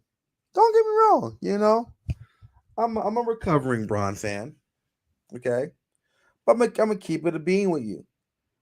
This Nuggets team composition wise is better than the Lakers, and it's not even close. Yeah. If we're talking about depth, we're talking about overall roster depth. And come on, right? But I mean, serious? I would love to have Luka playing next to the Joker instead of Jamal Murray. It'd be wouldn't we all? The basketball gods would love that. It would just be some poetry in motion right there, just to watch them go back and forth. So, I mean, well, not even without Murray, maybe having him as our 2 and having Murray as our 2 and putting Luka as a 1. But I mean, that's the thing too, though. The Lakers got other world stars and Luka and LeBron. They do, but like Luka and Bron haven't been playing a bunch. It's honestly been the Austin Reeves show. I know, so weird. That's because everybody's like, Austin Reeves ain't finna get 9. He ain't finna do that to me, and then he come out and do it to them. It's like facts. And here's my last thing about the Nuggets, which is again, my last thing. That Dallas Mavericks game, bro. Yeah, that was losing to I didn't watch that game. That was a crazy loss. 29-20 from Jokic, and we lose. Yeah, well, whenever the Joker gets a lot of points, we tend to lose a lot more than we win. Like when he's scoring over 40 points, it was probably a loss. And to your point, right? And I'm gonna leave it with this. Jamal Murray, like you mentioned, defensively isn't great. Mind you, this man is 6'4". Should he be able to have the defensive tools to be a good defender? Yes. However, Ryan Nembhard, you know what that is? No. Most people don't. You know how tall he is? He's 5'11". This man drops 29, 3, and 10 on Jamal Murray's head, 12 for 14 from the field. Because Jamal can't guard. This man is 5. Right. I'm taller than this man. Yeah. Well, and that's the thing too, is like they don't seem to try to do anything to fix it. I mean, Christian Brown's more of that like defensive spark for us. With him out, it's just like we don't have any of that. We never really had that lockdown prowess. They don't seem to go for like that lockdown defender. They don't want him. Which is probably what you should get is a lockdown defender somewhere to be on this court, a smaller guy that can play, guard almost any position. But it's like they don't want that. That'd be perfect beside Joker. You got somebody that just come in and just lock down any prime ball handler. We're good, but Murray is never going to be that lockdown guy. He is not freezing anybody up with the ball. I don't care how good his offensive night is going.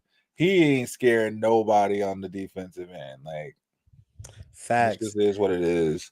And that's kind of why I started with the Cam. Now we're looping back here full circle, and that's why I started with Cam Johnson. Is because that's what y'all got Cam Johnson for. Cam Johnson is known to be y'all's two-way stretch, right? To y'all's 3-and-D guy. However, like all power to him, it's unacceptable in my opinion to have Ryan Nembhard. There's a 2K auto-generated name. Like Ryan Nembhard, don't get me wrong. All these players are in the NBA. They're ballers, but no way you're letting this man drop dang near a 30-point double on you. Like at that point, even switch off. I know the switch happened, and that means he cooked both Jamal and the shooting guard being Cam Johnson. He cooked him too. No, I think it was Tim Brown. No, the starting shooting or Tim guard Hardaway. The starting shooting guard for that game is Cam Johnson with 36 minutes. Is it? 36 minutes of Cam Johnson. This man drops dang near 30. 12 for 14?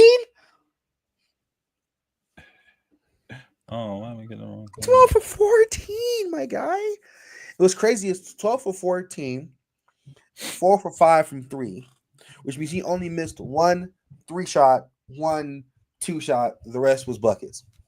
This man was giving you buckets. Hey, man, sometimes players just get hot too. Buckets. You just gotta let them cook when they cooking. And that's the issue.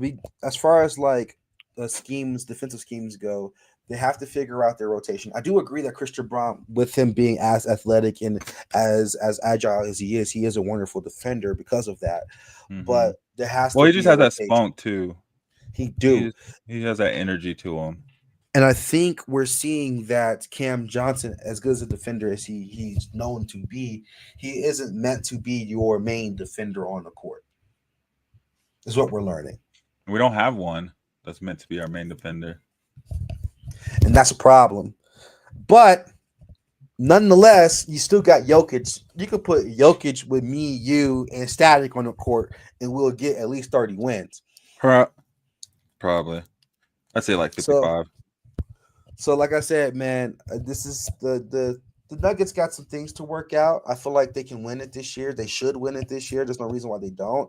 But if they don't win it this year, is that defense is not great, and Jamal Murray is not holding it down. Of course, he's a decent scorer, but what you have to do in order to keep Jamal Murray value-wise, as far as what Jamal Murray can produce, you're sacrificing a lot, and that's not a good fit.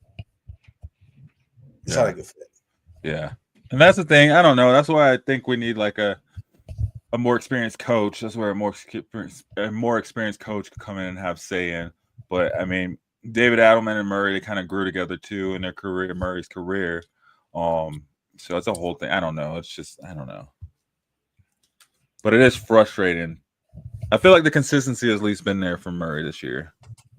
It has been more this year than it has in previous years.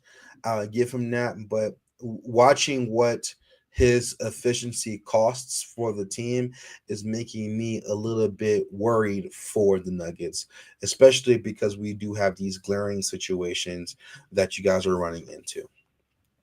Mm-hmm. Mm-hmm. But anyways, my next question for you is OKC. Is this sustainable? Man, it looks like it is. They are making it look as easy as it could look, quite honestly. Whenever I watch their games, it's just like, man, like I don't see how who can beat them. Like teams just seem like they just forget how to play basketball when they play OKC for some reason, man. Like they are making it look as easy as it can look to go on a win streak like this right now. I think this might be a hot take. I'm going to be honest. They have not been playing good teams. You said they have played good teams. Hold on, where's the schedule, man? Let's talk about it. They beat the Warriors by 10 points. They beat the Mavericks by 20 points. The Mavericks. Keep going. They beat the Clippers by 20 points. The Clippers? Yeah. Keep going. They beat the Pelicans by 30 points. The Pelicans. They beat the Trailblazers by 30 points. The Trailblazers. They beat the Timberwolves by 7. Did they like 8 points? I don't even know if Anthony Edwards was playing. I don't know if Anthony Edwards played that game. Yeah, he played. I think he played. Hold on, let me see. Yeah, he had 31 points. Okay, that's fair. So far the Timberwolves, good team. So Timberwolves, the Suns, Devin. Oh no, wasn't even Devin Booker. Colin Gillespie. Yeah. Okay. Keep going. Dizzy Gillespie's son. Yeah, bro. And in October, they beat the Bucks. They beat the Bucks by 4. They beat the Nuggets by 3 points. The Nuggets was a good team. So we've got 2 good teams so far. 2 good teams. They beat. They played the Kings a lot. Yeah, they did. They played the Kings a lot. Yeah, they did. They played the Mavericks a lot. They did. They played the. Gosh, yeah. I mean, they played the Hornets a lot to start this season. Yep, they sure did. They played the Trailblazers a lot. Yep. Dang. They played Trailblazers a lot last month. Yep. And they played the Clippers a lot. They played the Thunder coming up.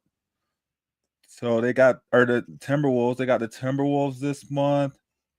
The Spurs. That could be challenging. Although, is Wemby back? Good question. They played the Lakers with no Bron.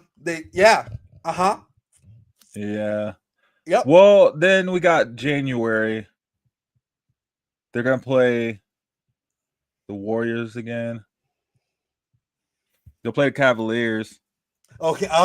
Yeah. And the Timberwolves. They have the Heat. They'll play the Heat. The Heat's a good team. They have not been playing crazy comp. They've played the Trailblazers a billion times, the Kings a billion, the Mavericks. Well, I mean, you can only play who you get, though. I'm just saying, like, don't fall for the hype, bro. Like, this is the Patriots level schedule here. Oh, they dogged the Lakers. They did. They beat y'all by like 30 points. They did. Luke only had 19. They're just overwhelmed teams, I think is what it is, because this is the thing, right? You're playing OKC and you're like, oh, yeah, like, we can stick with you guys. You guys are good. And then next thing you know, you got like 5 fouls already from SGA. And it's the second quarter, and you're like, what the hell? Like, man, it's dumb. I don't even want to play this game no more. Like, what do you do? And then you start backing off, right? Because you don't want to get the fouls. And then Chet Holmgren comes in, and he's hitting threes now because teams are backing off because you don't want to touch them. And it's just the whole thing. And they're a pretty big team, too. Like, they're pretty tall. They are 6'6" point guard. It is crazy Yeah. to see the rise that SGA has had. It's Like, not crazy for me. granted, who was he training under? He was training with Chris Paul. Christopher Emmanuel, bro. Yeah, it's just wild though. Like, of all teams, for him to have this rise at it be OKC. I'll tell you now, I've been an SGA fan since Kentucky, bro. Dang. Anyone in Kentucky? That's why he's garbage. I bet. Whoa, crazy. I've been huge on SGA, but I've been in the trenches. No one wanted to believe me. Who? Good. Who? That's what I'm saying. It was the most unexpected rise, right? He was a lost thought when they traded him over to OKC. He was just an add-on piece, right? They didn't think he was gonna come in and take over. This dude basically turned into the new Kobe. He did. He reminds me of Kobe Bryant. He got like the fat lips, like Kobe. Kind of sound like him. Yeah, whatever you're saying. It's a good thing. Listen to him talk. He sounds just like Kobe talk. He sounds like Kobe Bryant when he talks. Like they got that same kind of like Obama style kind of like speech to him. It's funny. And then it's just weird too because I thought it's wild. You see stuff like that. You're like, how the heck did he come in? You know what I mean? They win a championship right away, and then you got like cats like, Devin Booker over at the Suns, who's just been balling his entire career. Beating scoring records, can't win a title for nothing. Nothing. Do you have back there? They got Giannis. Ooh, Giannis over for Phoenix. That's what happened. I said he got to the finals, and then he got Giannis.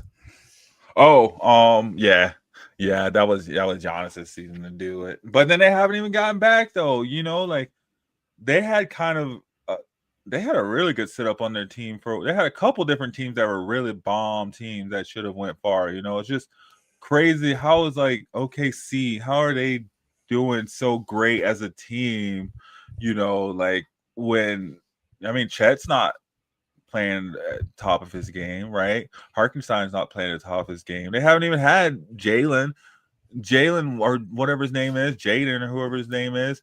Their shooting guard hasn't even played yet this season. So it's like, I think they can still keep it going. I agree, but I don't think they're going to win the chip this year, personally. No, I don't think so either. Spider's winning it. Spider and the Cavs. What? Yeah, bro.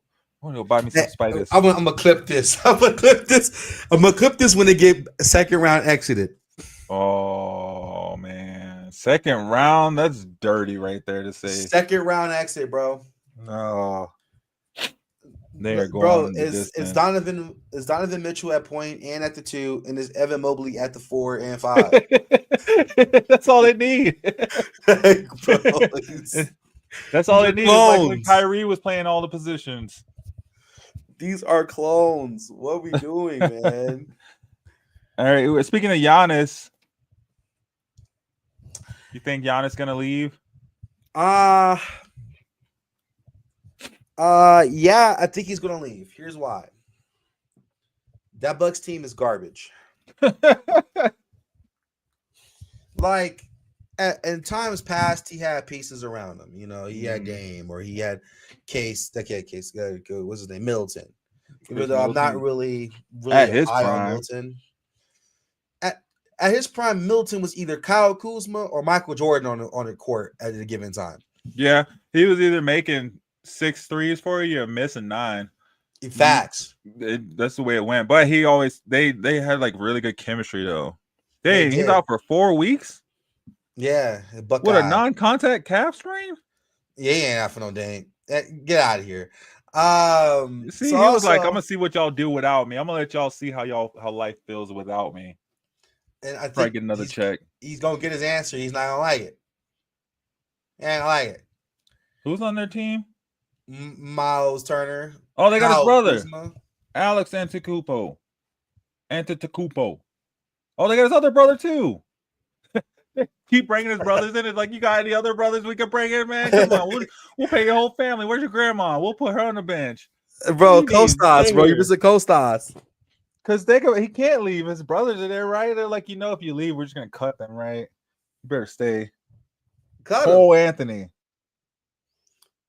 Cole Anthony is their shooting guard. I like Cole Anthony, but ain't he like 4'2"? Yeah, he's not tall. He's not he's tall. 6'2". He's not that good. But he's not like he looked really good. He looked good, not even really good. He looked good on a bad Magic team. He's not like it. I don't know. They got Kyle Kuzma. Myles Turner. So at least Giannis don't have to play center. But yeah, their team kind of sucks. Kevin Porter Jr., Gary Trent. Amir Coffey. Who was he with? Cleveland? And didn't he win a championship? Coffey sounds like an NFL player. Andre Jackson Jr., you know who that is? AJ Green, and is a white guy. Question.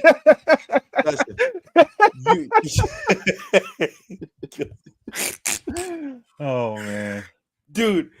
If you saw Mark Sears walking down the street, would you recognize him? Mark Sears, no, not at all. God bless. I feel like if he had his name on a headband, I still wouldn't recognize him. Dude got a big ass forehead. I saw Birdman. Rollins, maybe. I saw the Birdman coming on over on what was it? Not on Larimer. One of them streets downtown, coming out of a tattoo shop, and I recognized him instantly. I mean, yeah. Chris Birdman from back in the day. Yes. Like he's the only person who looked like that. But this dude, Mark Sears, maybe if I don't know. He looked like he came out of a picture. Yeah, maybe if I looked at a picture and then I'm like, maybe. Myles Turner, though, I'd be like, oh, I know who you are. You're Myles Turner. What about Ryan Rollins? Ryan Rollins. That sounds like a made-up name. He looked blowed in this picture. Yeah, so Giannis is out. How long has he been in the league? Dang. Oh, dang. He's been in the league for a minute. Since 22. Did he win a ring in 22? With the Warriors? I don't think was he on that Warriors team? He was on that Warriors team, 22-23. Isn't that when they won? No. Was that when they won the last one? Or is that when they lost to no, I don't know dates. Either way. Yeah, it was 22-23. Yeah, he got a ring with the Warriors. That's how he got on there. He was like, I got a ring, 22-23. Wasn't that the Nuggets? Oh, was it? Yeah, that's the Nuggets. Oh, the Warriors won 21-22. Oh, 2020 is Lakers. 21 is Bucks. 22 is Warriors. 23 is Nuggets. 24 is Celtics, and then 25 is the OKC. So no, he didn't win. Dang.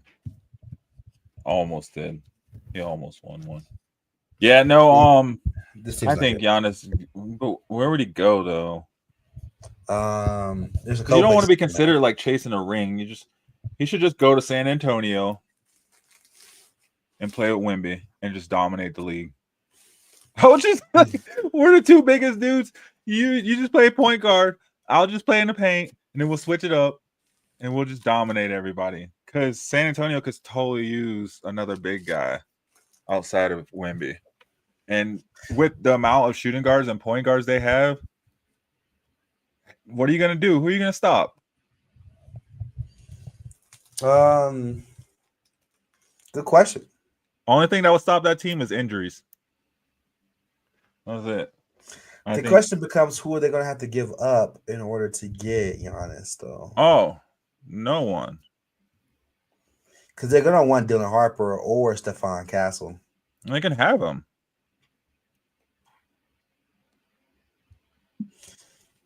They could have him. I mean, they don't need him.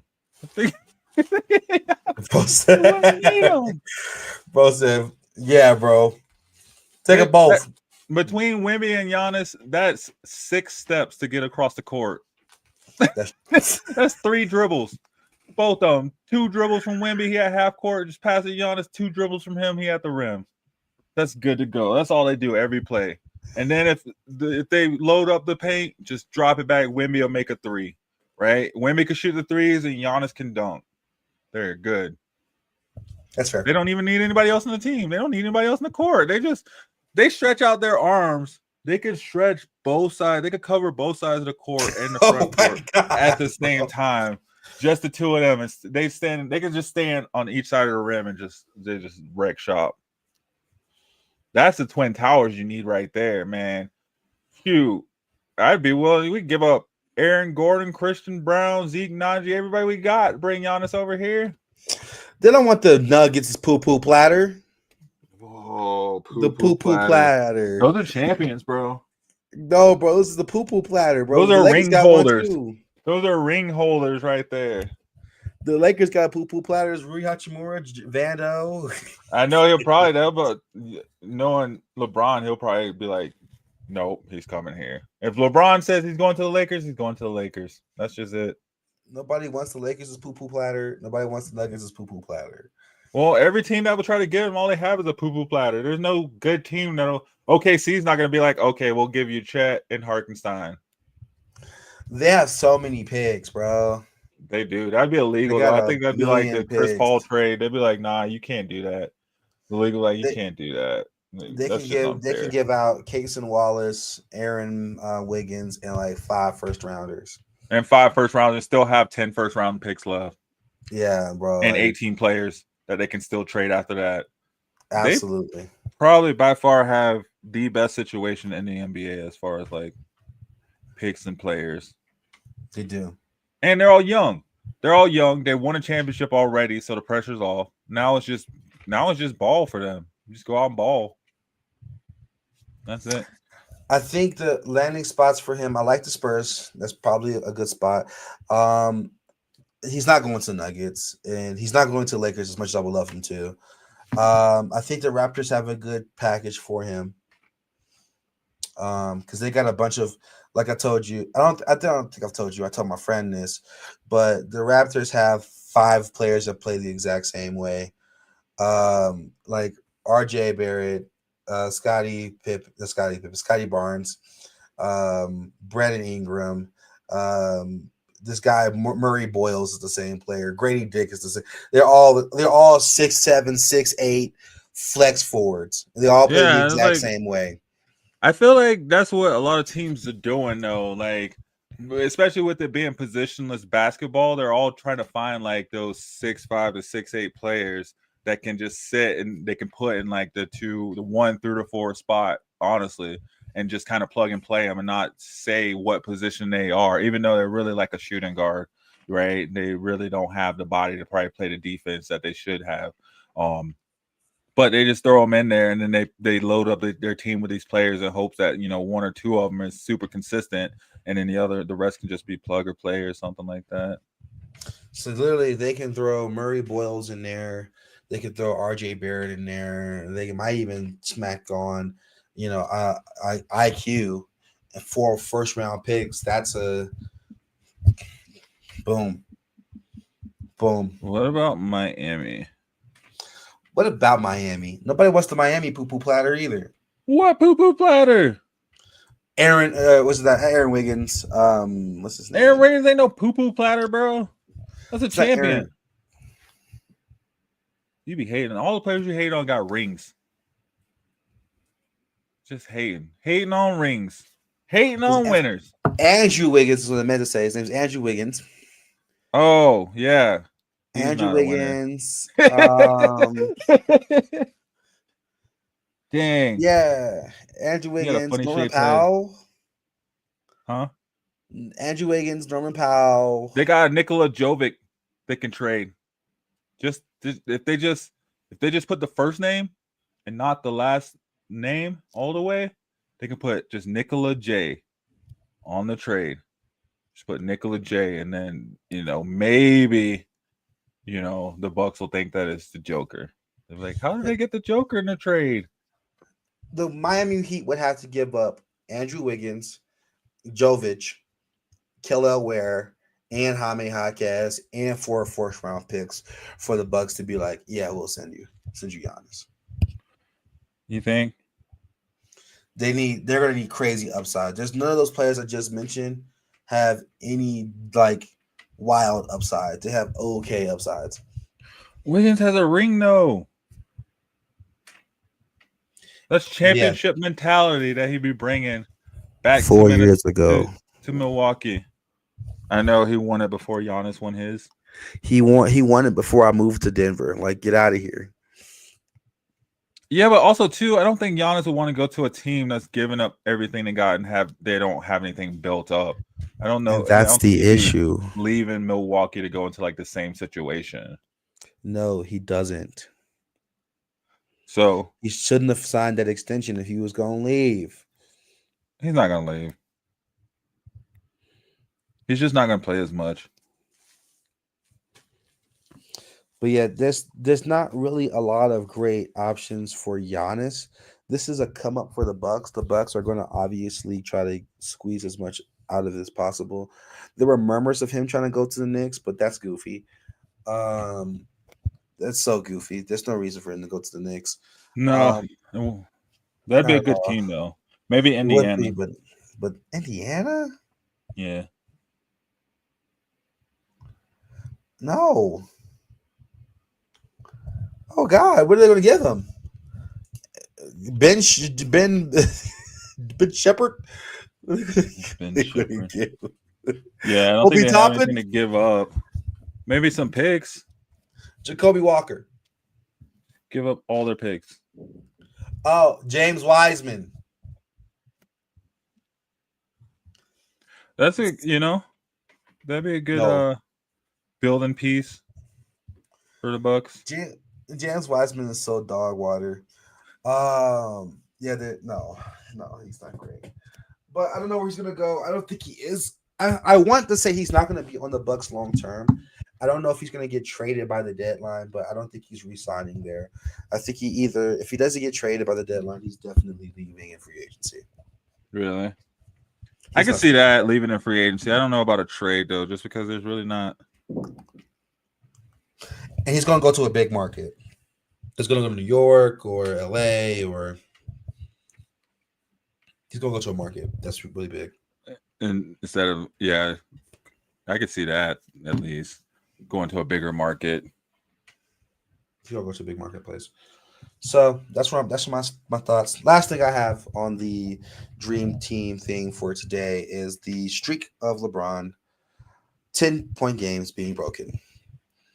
And not only was it broken, it was broken with a dot to Rui Hachimura 4-3.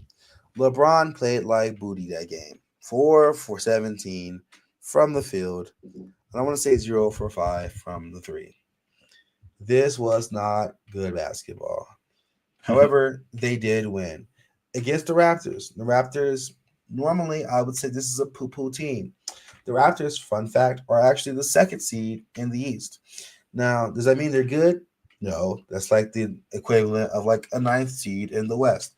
But, nonetheless, it's decent comp. They won the game. And it's honestly him not reaching that 10 points with the assist is the most LeBron thing I've ever heard in my life. However, this really creates a bigger question, which from a Lakers standpoint here, they cannot shoot. No. Austin Reeves at 44 points. Yeah. Rui made his shot, but geez Louise, man. Their shooting struggles is grotesque. Dang. It's not like, my God. It's bad. It's bad. I don't even know I gotta go look up what their shooting percentage is this season. It's not great. It's bad. So now, mind you, they're still the 3rd seed, and this is a close race for 3rd seed because the Nuggets are matching in record, and then the Houston Rockets are only they're 1 loss down, but they're also 1 win down.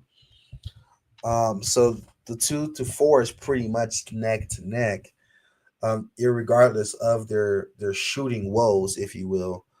But when I tell you, man, this Lakers team they shoot themselves out of these games, in my opinion. Let's see. They're at 50% from the field and 33.7 from 3-point, which is not hot.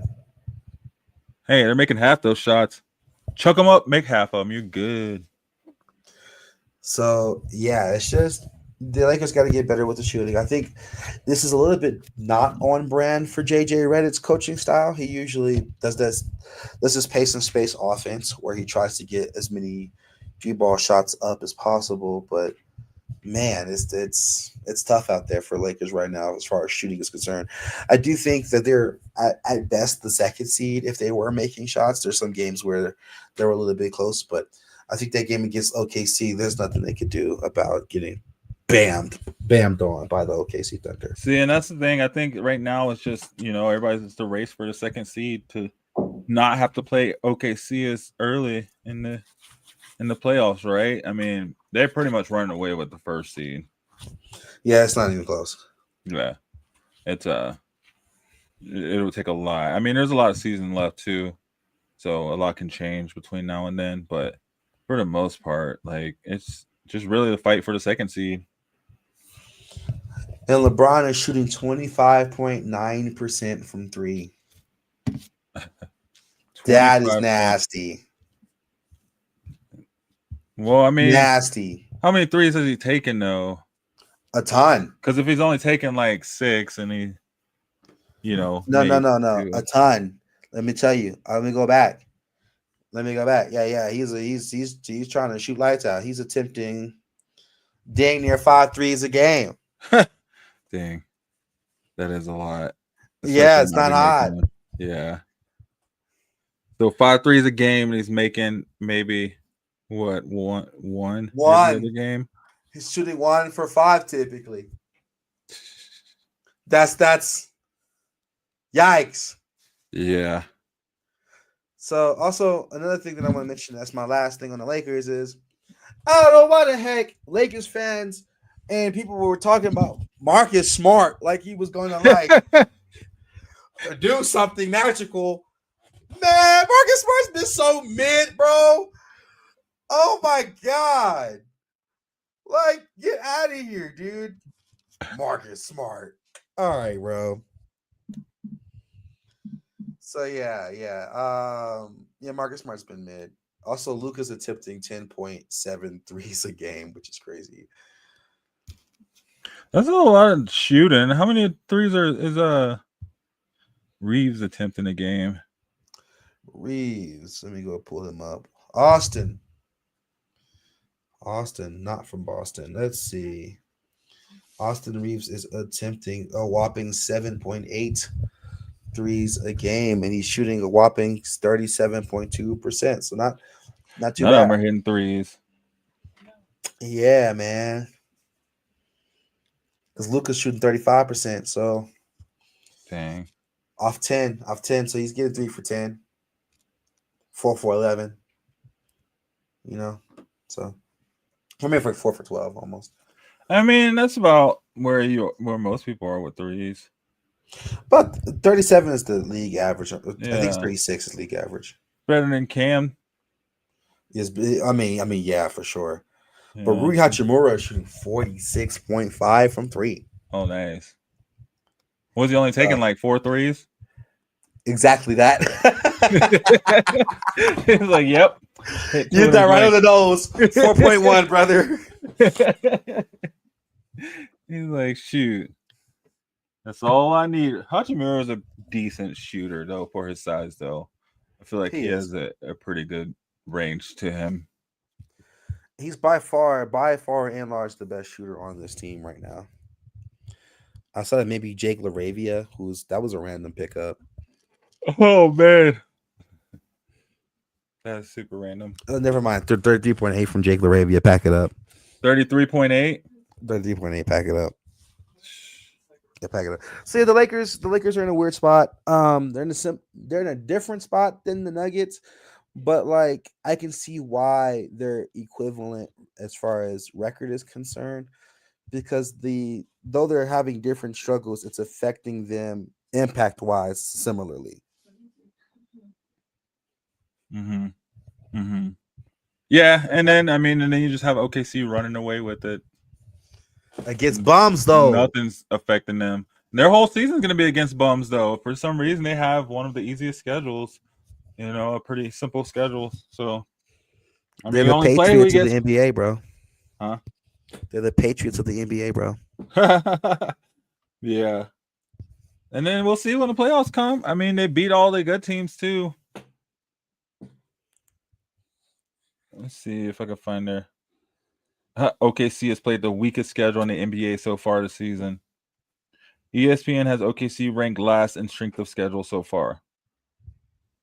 Their opponent's current win percentage is .379.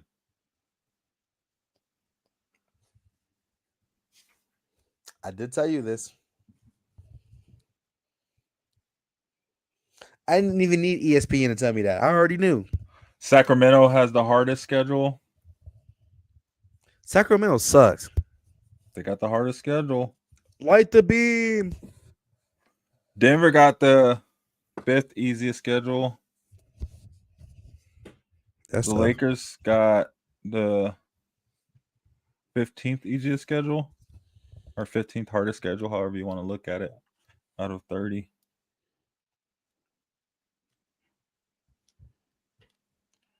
Light the beam. Have they lit the beam this year? Did they light the beam yet? Light the beam.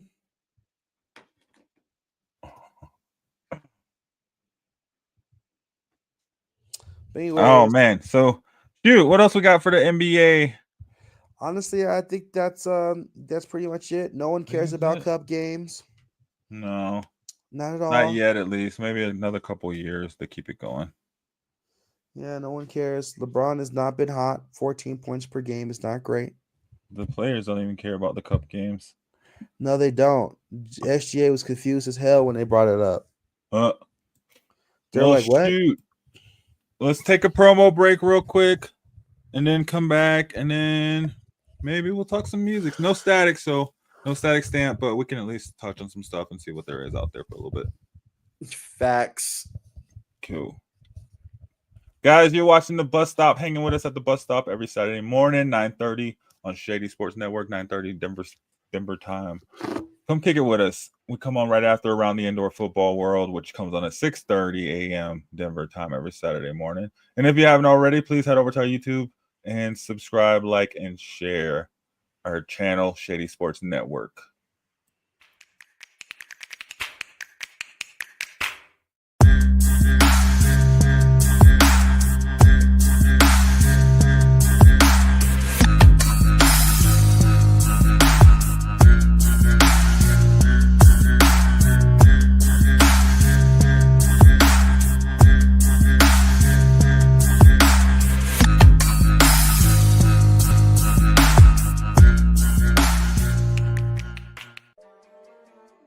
McCain.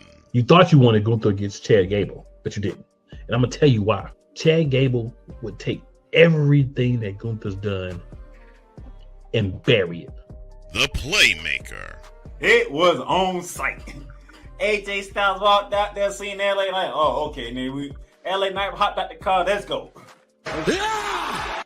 Break down everything in TNA, AEW, and all of the WWE programming.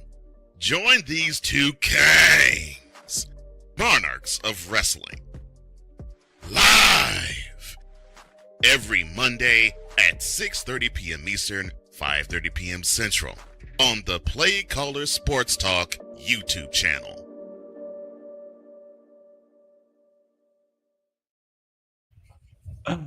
Oh man, I was looking at the new Music Friday list. I didn't get a graphic up, but The Game dropped an album. I saw a comment. I think it was yesterday, or the day before. Someone was like, "This is." What did he say? It's like The Game should have left this album where it was, or something like that.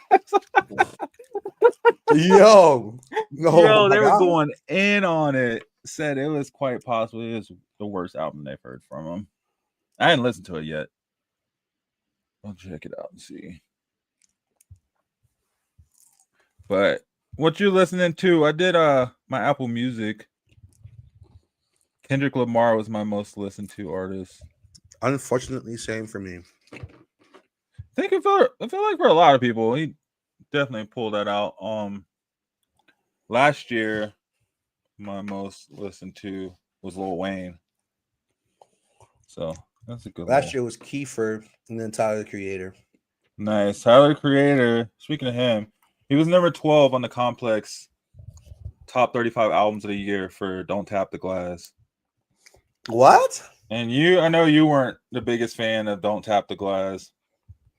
I've been listening to a lot more. Like, I rock with it. I like the beats though, for sure. It's not a bad album. It's just not good. It's just not good. It's like it was just thrown together. And he said that. He specifically said that. Yeah, it felt like it. JID God Does Like Ugly was number 5 on their list. I thought that was pretty good. Yeah, I like JID. That came in clutch. But Clips was number 2. Let God Sort Them Out. And I was like, I guess I could see that just because of the fact that they probably dropped the best album of older artists, right? In my eyes. I think as far as like an album where you're like, oh gosh, I wish these people would drop an album, you know what I mean? Like after like 10 years or whatever, not dropping an album. Their album was the best that came. Like who was it? Oh gosh, I can't think of the other. Who's the other group that just dropped an album? Infinite. Who dropped Infinite? Oh, You losing me here, buddy. let me see. Infinite. Let me see. Mobb Deep. Mobb Deep just dropped an album, right? Yeah, like Mobb Deep dropped. So that's what I'm saying. Like for older artists that haven't dropped an album, I think Clips probably have the best album, and then they had some good collabs too, right? Like they had that one track with Kendrick. Pharrell produced a couple of tracks, so it dropped right after his like Lego movie documentary came out. So there's a lot that came around when that album dropped. I felt like that kept it super relevant compared to what was nowadays. Oh. Dang, my friend just lost his dog. You said he lost his dog? Yeah. Rest in peace. Had to put his dog down yesterday. And I was always sad with animals, man. Like, God bless. No, but yeah, I'd be interested to go through and look at that complex list in whole and see who else they had on. I was trying to pull it up. I couldn't really pull up the top 30. Oh, here we go. Top 35. Young Thug was 35 with Scooty. Is that how you say it? Who? Young Thug. You don't listen to Young Thug? The second name. Oh. Woody Scooty? Ooey Scooty? Is that how you say it? SCUTI Scooty? Ooey Scooty. I'm afraid of that, bro. I'm afraid of that one. Hey, I don't know. I gotta hear it. I gotta hear somebody say it. Yeah, I don't know any of these other. Big X the Plug was 32. I hope you're happy. Lil Tecca. Dang, this list is just so wild. De La Soul. I didn't know they dropped an album. Freddie Gibbs and the Alchemist. Alfredo too. Alfredo. I don't really listen to Freddie Gibbs, but you like Alfredo? No, I haven't heard it. Yeah, I didn't hear Alfredo. I didn't even know he dropped an album. Danny Brown Stardust was 25. I've been listening to that one. Brown made music still. Yeah, I wasn't the biggest fan of it. It's a bit random. Wale was 24. Aha. You know how I feel about Wale. Hey, that album go hard, bruh. I didn't put think I listed the whole thing in it. Baby Chief Do It. This dude looks like he's like 10. He's 17 years old. Gosh. Larry June. Alchemist had a great year. But he did. Alchemist is cool. Like his beats is fine. His beats all right.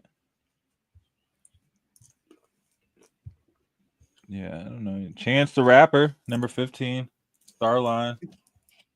That's a fair placement. Chance gonna stay him. He gonna stay on the list. Tell you what. Yeah, it's just crazy with Tyler is at number 12. Central C. Thought it was Eminem. Central C. Yeah, never heard of That him. how could I be homophobic? That guy? Oh, is that what it is? He came in at number 11. Even the stick is gay. That Party guy. Next Door and Drake came in at 10, and I only feel like that's just the write-off from the Kendrick beef. Because then it's the album he dropped right after Kendrick dropped Not Like Us. I think so. He came out, him and Party Next Door dropped this album. Earl Sweatshirt. What? Oh, Sweatshirt. I haven't heard that in a while. Tell me about it. In like 5-10 years. He dropped the album, I guess, and it's at number 9. I gotta listen to that. Hold on. What's the name of it? Live, Laugh, Love. Definitely didn't hear that one. It says death, life, maturity, and perhaps Adderall have all found Earl recently. And the result was this album. Okay. This came out in August, too. This What is a not even old. description. Yeah, I did not. Yeah, it came out August 22nd. No features. No, but that's probably why you didn't hear too much from it.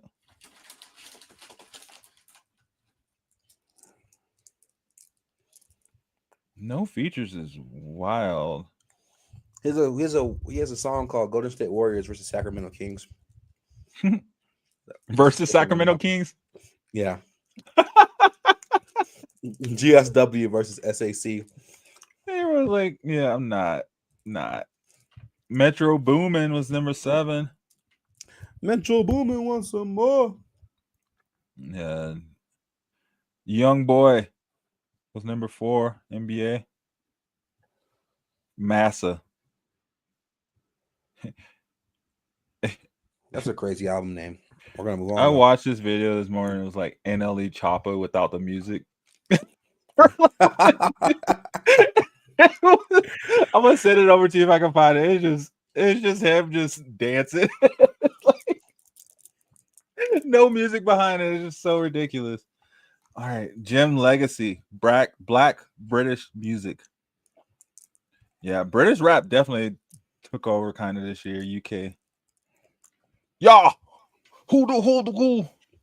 I can't even do a British accent. Playboy Cardi was number 1.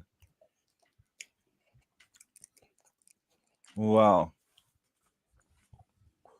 I didn't listen to that album at all. Oh, is he beefing with Wiz Khalifa? Oh, he was. I don't know. I didn't even know he had an album this year. I didn't either. That's what I'm saying. He's what? I think Complex just made this list up. I Am Music. It was this year. Yeah. Wow. They just I just feel like albums are just going downhill. You just don't see albums like you used to. No.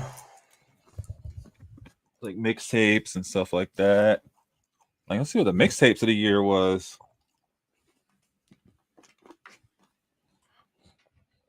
What was your album of the year?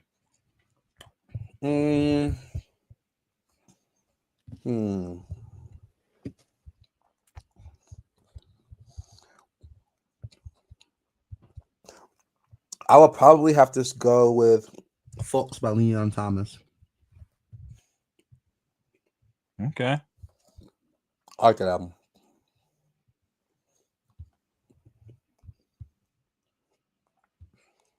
Yeah, I don't know what mine would be. I'd have to say I'd probably go with that JID album. That's also a good album. Yeah. Or the album I listened to heavy in rotation was Wild Lord by No Worries. I was listening to that Wale album, but I don't listen to it in heavy rotation. Not like that. I did listen to that Clips album quite a bit. I won't lie. Yeah. And then, yeah, I mean, as far as what came out recently, I think there was some albums. I think there was an album from this list that just came out. No. Kevin Gates dropped an album, Fire Reloaded. Polo G and G Herbo. G Herbo has dropped so much music this year, though. You know, what was your most disappointing album that you listened to this year? Probably that Tyler album. Actually, if we're just going album or even like using tracks as album, I'd probably say that Neo country track. That was unexpected. Yeah, that was bad. That was bad. Probably that. Full album. Gosh, there's been quite a few bad ones that we listened to, and I just don't remember because I didn't listen to them anymore.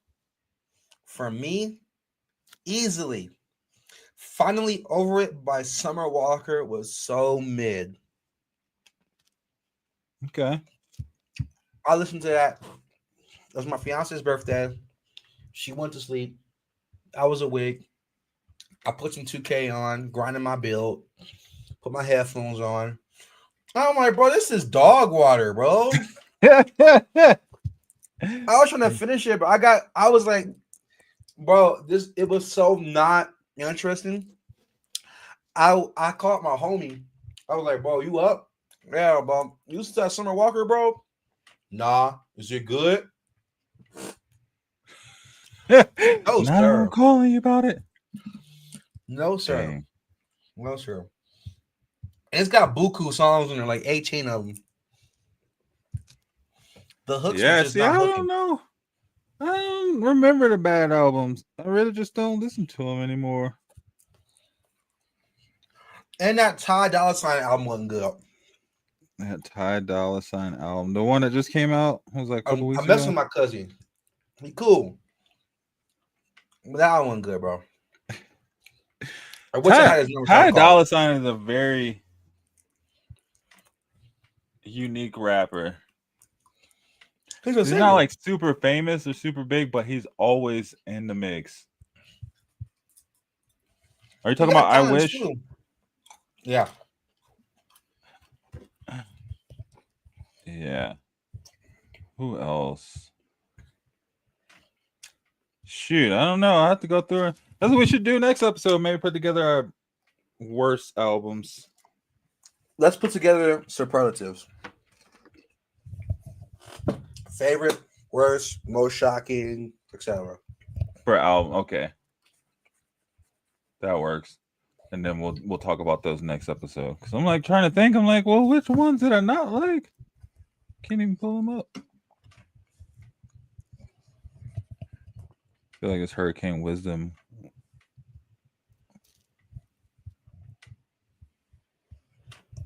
Oh, yeah. I just found out about him. My nephew put me on to him. Hurricane Wisdom. Have you heard of him? No, sir. Yeah, he's a young kid. He go hard, though. He got some pretty cool beats. I was like, okay. I think he like 17 as well. All right. I don't think I have much else. But we have music. We went through our picks in NFL, talked some NFL. Went over to NBA, talked LeBron, talked Joker and the Nuggets, talked Giannis. That was a big one. Of course, in the NFL, we talked Shedeur. Shedeur versus Judy. See what happens in that tomorrow. It's gonna be interesting to see if that has an effect on the game tomorrow. Because that'd be wild to see if they do lose because like Jerry Judy and Shedeur Sanders have a beef. He's like, I'm not catching it. But he probably won't even get the ball thrown his way. So I I thought it was a pretty good show, man. We went through some stuff. We'll come back and see how our picks did next week, guys. Come join us back next week. Look back and see. We'll have another week under our belt for the NBA, so that's like another 20 games per team. They play like some back-to-back or some back. Their schedule's so weird. It is. It's all over the place. But no, it was a good show. All in all, I thought it was great. Next week we'll have Static back on with us, so we'll be going more in depth with the music. Other than that, I mean, I don't think I got much else. Other than thanks for watching us today, guys. It was a fun one. Thanks to Unfinished for joining in and chatting up with us for a while. That was really fun. Thanks to Sam coming in unexpectedly. He didn't know he'd be on, but I knew it. And then just the crazy commenters. Other than that, I think it was a good show. You got anything before we get out of here? Nah, man. Shout out Unfinished again. Eagles for the win. Right. Eagles for the win. Got a clean sweep on the Eagles. I don't think that's happened once on this show.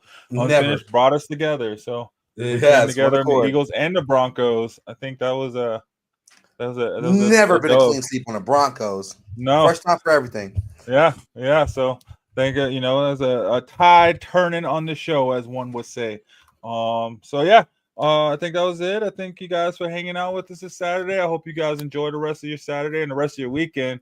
Let us know what games you're watching. We want to hear about it. And we'll see you guys again next Saturday. Peace. I'm a game changer. I'm a game changer. I'm a game changer.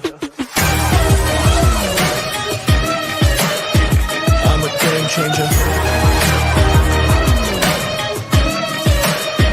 I'm a game changer.